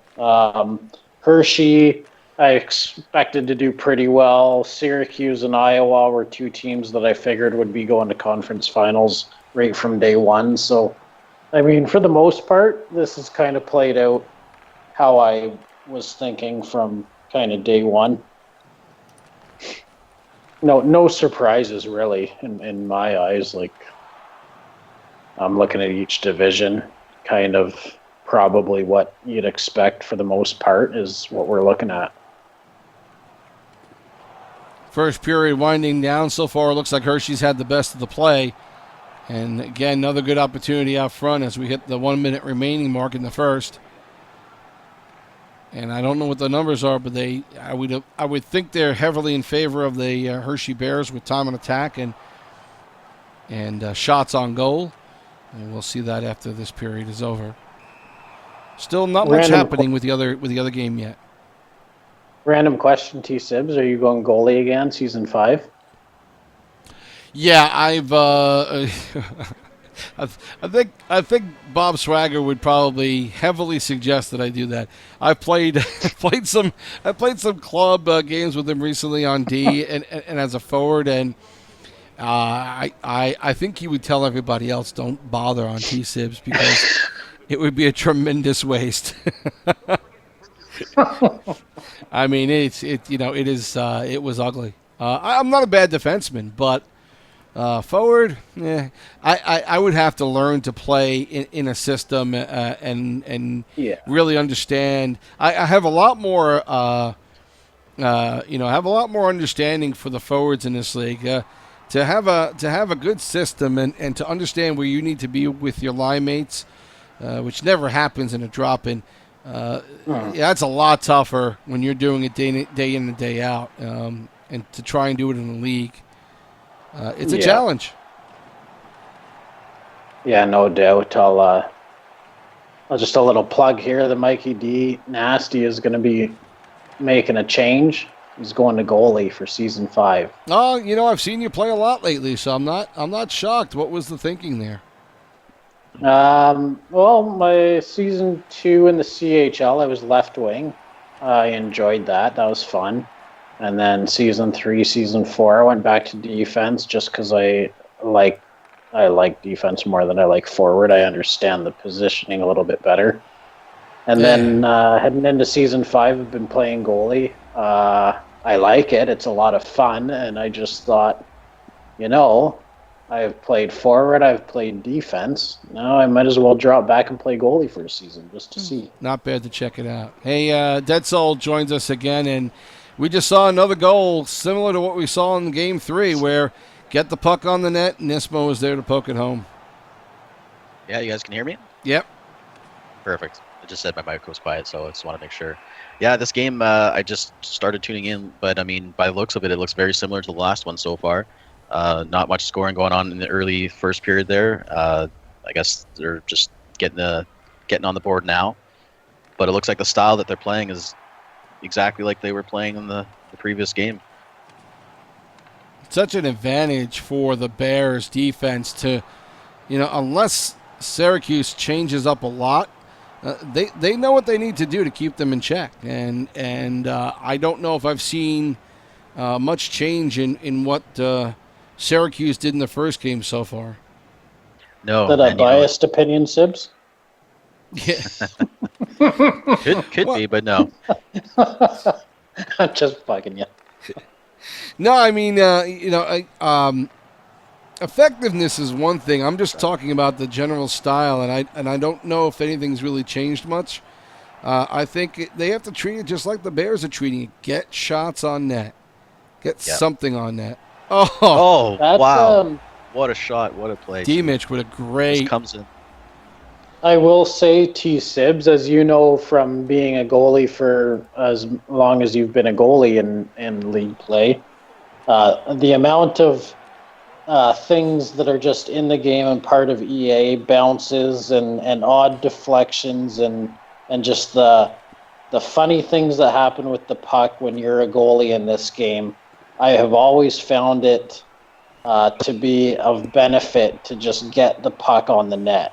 And I will say that Stockton does that extremely well. Yes. They don't, if a team's playing very positionally and keeping them to the outside, not letting them get in those high quality chances or set up those like one-timers and those plays that are really hard to stop, they will gladly sit around the perimeter, and if you give them a shot, they will just put it on net. They do that very well. Well, you know what? The Bears are really dictating the pace of this game very well. And, I mean, the Crunch, they're in a tight spot here. I mean, they're getting a lot of pressure, and obviously they're down 2, so they got to start figuring out a way to calm this down and slow down the offense of the Bears here, because they're putting on the pressure. They're dictating it completely, and they're putting lots of shots on net, so they're doing exactly what they need to do. Oh, and there's another one. What a play. What a play. This is exactly the style that they need to play against this goalie and this team, and up 3-0 now. This is very similar to the last game already. Just an excellent job from the Bears offensively and defensively overall. Nice play by Nis to get past to Ethan and him getting the goal on that one. You know, you can kind of tell the Crunch are playing a little bit desperate here. You know, like they got to try and stop this onslaught, but at the same time they got to try and figure out a way to get the puck in the other zone there and get some pucks on net, because they'll run out of time pretty quick here. Stockton Wild game is about to get underway. Just letting you know that. This game's done. It's a Hershey victory. Oh, don't jinx us. You know what? Anything can happen in this game, as we all know, and we've seen. I think we've all been in some bigger comebacks than even this. So I wouldn't count the Crunch out. Like, if you start doing that now, if you're the Bears, be careful, because these guys, you know, if there's a team that can come back from 3 goals like this, it's the Crunch. Oh yeah, I mean, I don't think Hershey thinks that, but I think that. No, well, I mean, you know, it's to each his own, right? But I as a goaltender, I never feel like it's that was almost an interesting goal there. But I don't think they're out. And then another nice shot. What a goal. Boy, and that's beautiful. That's the play the goaltender just cannot stand in this game. Well, a lot of things have improved for the goaltender. Those against the grain shots now are just deadly. Just pimping. Yeah, those are tough to stop as a goalie. Diemich now with 3 goals tonight. 1 in the first game, now 2 in this game. He's had a great night, playing really well both games. This is just. Oh, Wow. Oh Moose, boy. a great save. Wow. That's a great turnover, or a great play from the Bears there. Just being able to get into the right spot to take the puck away. And you saw Nis was the only guy who was near the blue line at all. Bobby and Ethan were back on defense. And you know what? With a lead like this, you don't take chances. No. Definitely not. But they are just doing an excellent job of just controlling the pace completely. And stuffing them just like that. Oh, and he gets it through. Wow. That was the a old nice short nice side. Yeah. Iowa is up 1-0 in their game with 16 minutes left to go in the first period, so we'll get to that in a little bit. Yeah, see, that's the kind of thing they got to start doing is just, try and get in there quick. Those little tight shots are not easy to get on net like that, especially with the defense and the forwards playing a good defensive game. So I think the Crunch need to focus on just getting in the zone and getting the puck on net. Bob Swagger is one of the better defensive centers I've seen. And you know what? I think that says a lot about a line. When you see a center who's that active in the offensive play and yet still comes back and contributes defensively like he does, that says a lot for the player that he is. Yeah, there's very few players, I think, that centers that play the game the way they should in this league. And he's one of them that seems to do a really good job at doing what the centers need to be doing to help their team win. We have now switched over. 12 minutes left to go in the first period. The Wild up 1-0 in this one, trying to stop a sweep and maybe take a game here. And they're looking to get some shots on net, trying to spread the puck out a bit. And Trash Clown flopping around, but somehow the puck does not go in the net. Bears are out shooting Syracuse right now, 12-6 after the first 2 periods. So, again, not a lot of opportunities for Syracuse just yet. Typically, I think dead. So I think our experience and Mikey, our experience in this game is, 6 shots a period is pretty good. That's kind of what you're hoping for at least. Yeah. You're doing 6 shots after 2 periods. You're struggling. Yeah, and it needs to be a lot more against a team like that, especially when you're down. So they're gonna have to regroup in the next period there and really try and focus on moving the puck into some short passes and just get open and be patient with the puck, create some plays. But number one, shoot. Shoot at that goaltender. Yeah, get the puck on the net, crease. So, if anything's happened, just bounces off skates or legs or pants or anything. Well, that kind of thing happened with Tyler against with the Wild. They're just shooting from all over the place, and he had some, he got a piece of it on his pad, and then it just trickled through in some weird way, and that's all you got to do, just shoot on the pad, shoot on the sides, and just hope that something just ugly goes in, especially if you're down. We'll get back to the Syracuse and Hershey game in a minute. I got her on Twitch on the big screen now. It's like watching real hockey. We'll follow the rest of this first period here before we switch back for the rest of the third.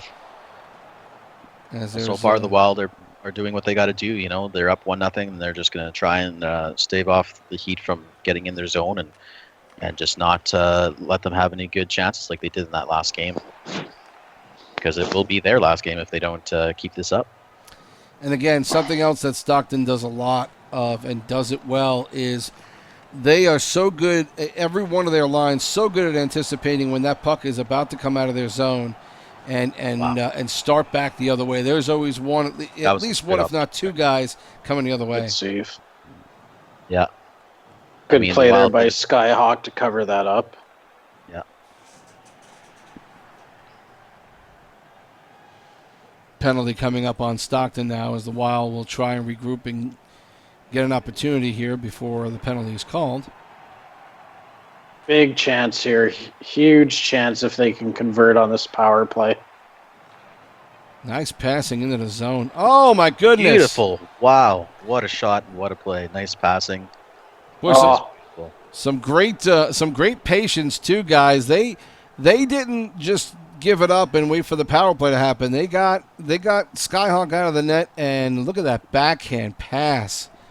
That was ridiculous. Yeah, a 2-goal lead is nice and comfortable going into the second, but it's still something that they gotta be able to maintain. Oh, yeah, that looks like a pretty good period for the Wild there. They just gotta maintain that lead and do their thing, play their defensive game, and hopefully get a couple more goals to just seal the deal. Back over to the Hershey and Syracuse game, still 4-1 as we hit the midway point of the third period. And a puck just again sitting in front of Bean Ice. Go ahead, Mikey. I'm sorry. Stockton game there could be interesting. Iowa wins this. Like at this point, even just anywhere in the playoffs here, any given night with 2 games on a night. I mean, any team can win both games in one night. So Iowa wins this. That's a huge win for them. Yeah, it's do or die at this point. They have nothing to lose, and certainly should be, trying a few different things to break the momentum. And so far in this game, they've done it, but they sort of did that in Game 3 as well. And now we see a delayed penalty coming up against Syracuse. You see, the Bears are just doing that, just a great job of being able to just play that defensive team game and just stuff the crunch from getting any opportunities coming into the zone. At the same time, being able to make opportunities to break out, and they're just doing an excellent job at executing this game plan. Bob does a good job when he's not on the ice, but he does an incredible job when he is. I mean, it's even more apparent when he is on the ice. That Game 2 went pretty much the way that he wanted it to go. It was more of a defensive struggle, which he was hoping to get with that line there. Kept the big boys down for the most part, and thought that they would have to do something late in the game to win it. And it almost worked that way. And they had the break for Nis that he wasn't able to connect on, and of course the last second goal to beat them in Game 2. But so far, Bob's plan is and what he's asked his players to do has worked. Absolutely. 3 minutes left to go in this third period. Hershey holding on to a 3-goal lead and looking to take a 3-1 series lead. Oh, big save by Skyhawk. We'll get back to that game shortly, as this Hershey game is down to about a minute and a half left to go. That was a quick update on the Stockton game.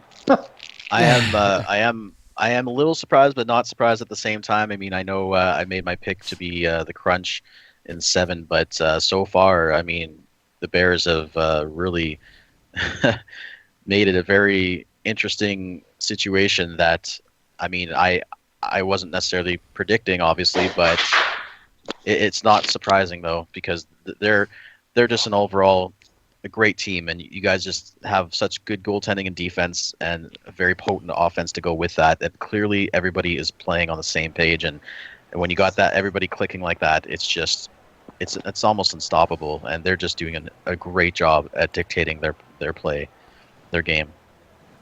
The team chemistry is such that, again, Bob and Mafia did a tremendous job in making moves but not making a lot. Keeping the chemistry together, keeping what worked together, not looking to move a big player because they can get a few back who could be more valuable. They kept the talent that they wanted and added to it. Sometimes the best move is no moves or very few. Well, it's gotten a while this far. Job. Yeah. Oh, and they got a goal. The Crunch scored. 36 seconds left. I think we see that in a few of these teams that are at this point of the season. Maybe some moves made with regarding trades and trade deadline kind of moves, but nothing big, right? Like they've had the chemistry going all season, and they kind of have stuck with that, and it's panned out for them, obviously. Syracuse coming back, trying to get another goal, trying to draw this even closer, but the Hershey Bears. Too late. Good try there by Ethan, not able to connect, and now the puck is loose again with 7 seconds left to go. And nice pass in front. But the Hershey Bears, as you can see, Moose is happy. They have won this game and have taken a 3-1 series lead in this one. Another solid performance by the defense and by Moose. Doing the Tyler Loki shuffle. What a save by Trash Clown. Heading back over to that game now as we finish up with the last 3 minutes here in this game between Iowa and Stockton. And in the second period, that is. I'm sorry, second period. Oh, yeah, they started that late. Jeez. Okay, so we got a while to watch here. Yeah, there's definitely a comeback that could happen. So we'll just have to see if the Wild can just keep this lead, or if the Heat are going to actually do what they did the last game and start bringing it to them. Nice save by Skyhawk as he's in position for that. Second period now, under a minute. 2-1. Oh, just misses the pass. Missed the pass, and really, if he got that shot off quickly, he had plenty of net to hit. Absolutely. Second period done. Iowa still up 2-0, and still looking to possibly keep the series alive. Hopefully we get some stats on this one soon.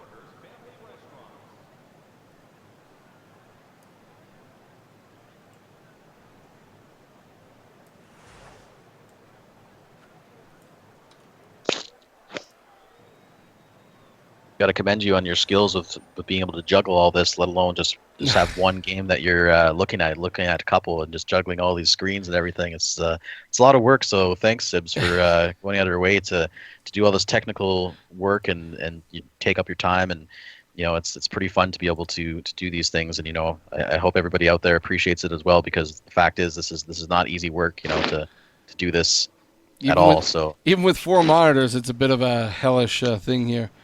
Well, that's a nice little setup then. So I figured you must have a couple. Okay, so there was a restart. I'm getting the word now from Flyers that there was a restart of the game, and that was the last period. So apparently the Wild have won this one 4-1, and that's coming from Flyers 1992. So, okay. So the Wild have kept themselves alive. How they got that game finished is beyond me, but. I think they are done, so we will count that as a Wild win. Interesting final, though. I don't know how they finished it around the same time we did. They took a while to get that one going.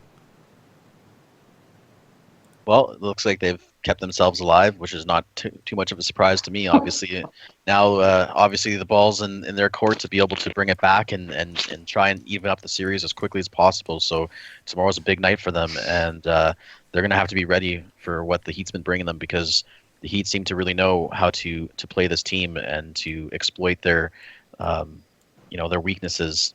So I think the next couple of games should be very, very interesting to watch. But if any team can come back from behind like that, we know the Wild are capable of doing that. So, again, we have 2 series at 3-1 right now.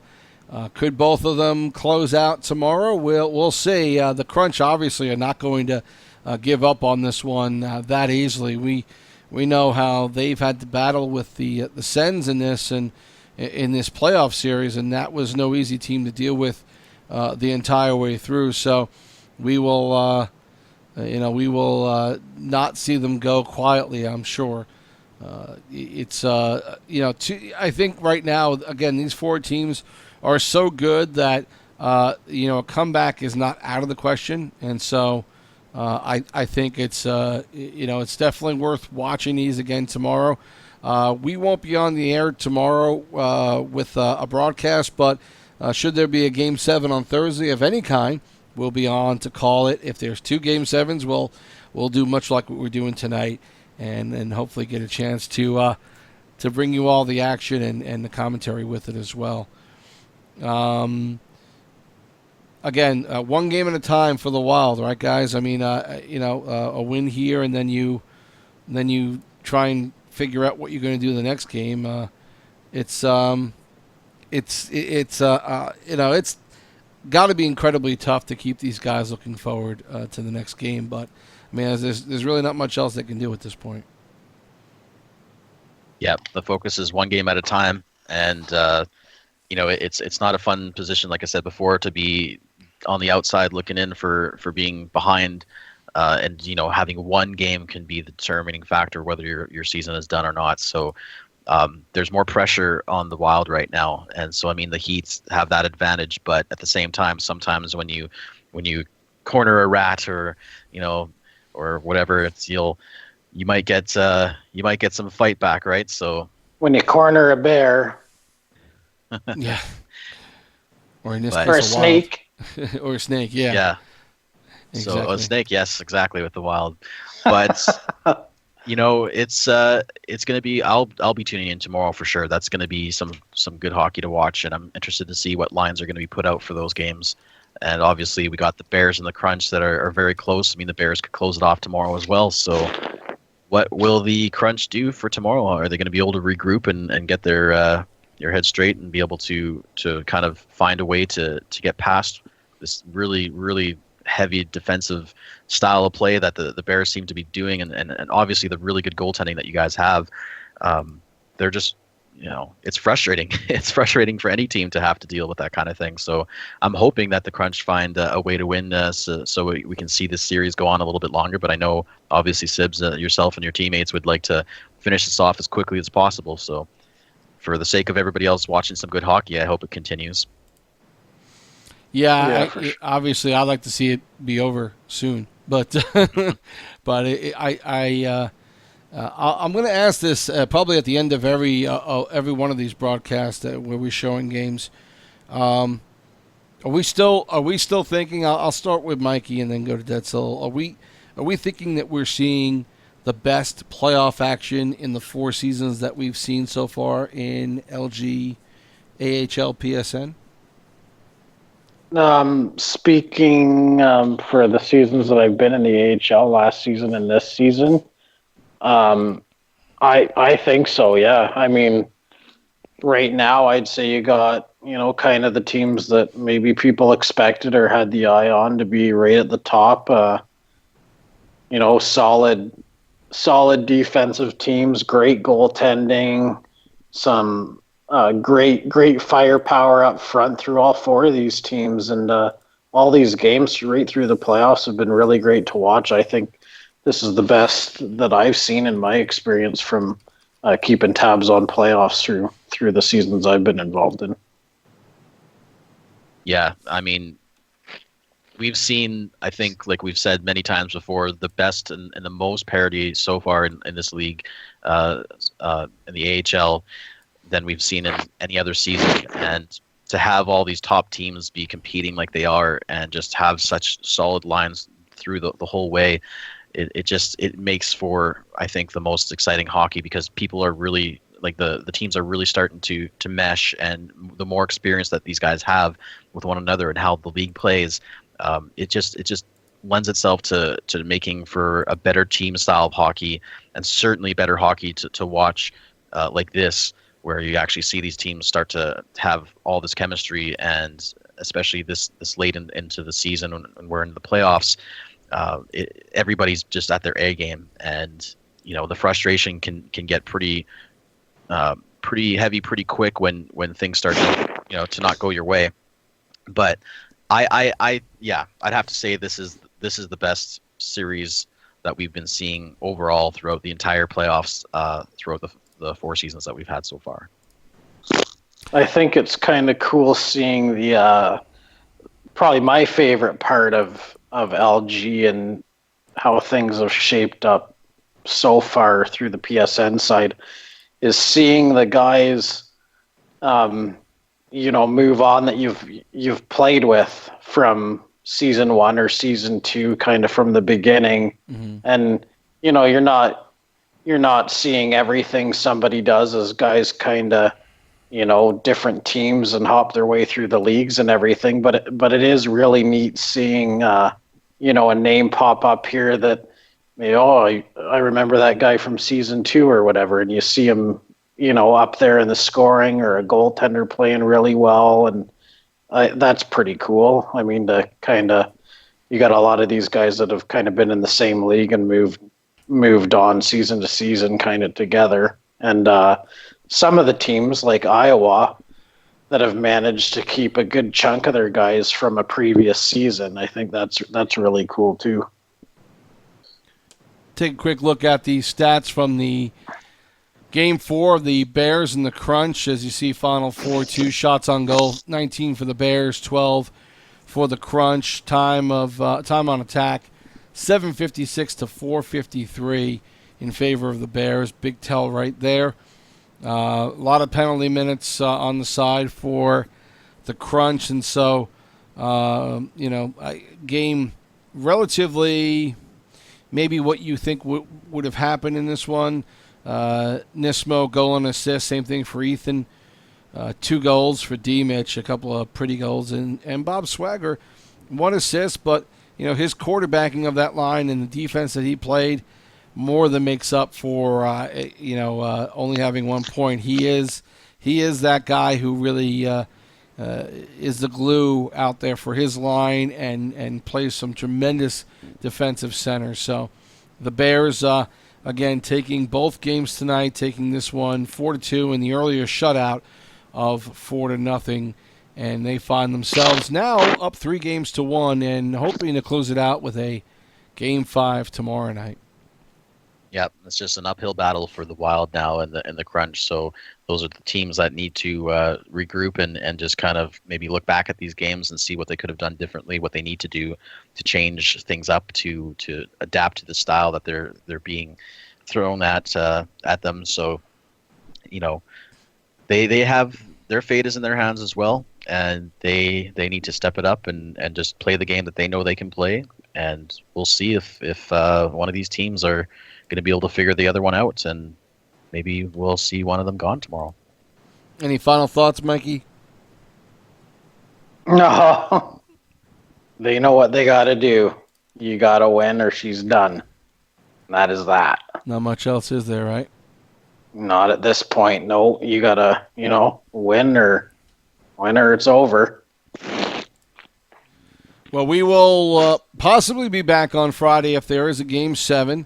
Go ahead. I do have one final thought. Sorry to interrupt you. Sure. Before you kind of wrap things up, I'm gonna say thanks first to TSibs, like Dead Soul said, but I'm gonna give a shout out to the Dead Soul because he's been a bog, he's been a GM, he's been all sorts of things in this league, and I think he deserves some recognition on air, because from what I've known him as a great bog and an even better GM, I think he's one of the best out there. So keep doing what you're doing, Dead Soul. Yeah, thanks for the kind words, man. I do try to help out in the league as much as I can. So it's always nice to be able to work with everybody, people like yourselves as well, and it makes this league a lot more fun to be able to be involved this way. I'm just glad I'm able to be involved, and I'm certainly thankful that Sibs has allowed me to have a voice here. Well, look, it's a community thing. I like to get as many people involved as I can, and it's been a lot of fun doing this so far this year. We've got still more hockey to play and more shows to do down the road, including an award show, and we'll get the nominees. Like I said, we'll get them out either Thursday if we are back on live, or we will talk about them in the show on Sunday. So, that is going to be a hot show. Yeah, a lot of good work going on there. A lot of hard work by the committee, and Dead Soul and Mikey are on that committee. Everyone has taken a lot of time to do some of their own analysis.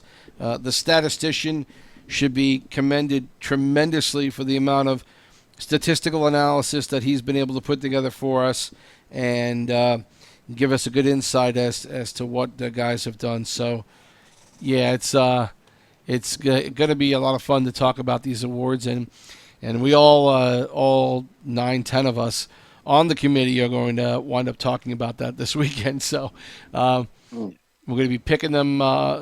There's a couple more votes coming up, and the votes are all within the committee, folks. So if you thought you might have an opportunity to vote on this, this is a committee thing. Typically is how LG does this. It happens this way in the NHL as well. And so these are committee votes, and we'll talk more about all that when we do the award show and give you some ideas of what all the rules are and what we're following here. And it'll be a lot of fun to see guys get recognition. We're not going to post them on the website to let you know about them. We're going to talk about the nominees on the show coming up, one of the shows coming up, and then the actual winners. We're going to do an Oscars night basically and announce the award winners live on air and hopefully get a chance to talk to some of these award winners as we go along. So tune in for that.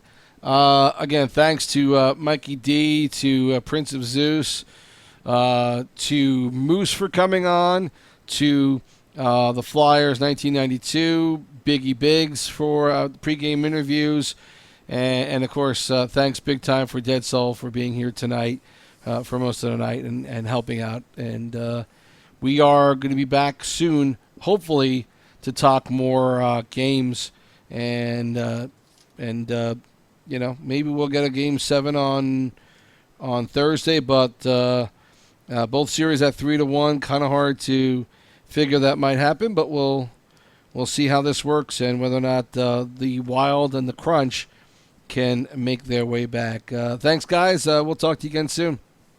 Thanks, Sibs. And good job tonight, everybody. Sibsy. Good luck tomorrow. Yeah, we are in for a couple of good Game 5s at least tomorrow night and possibly Game 6. This is TSibs for Dead Soul and Mikey D saying so long, and we will talk to you again possibly on Friday.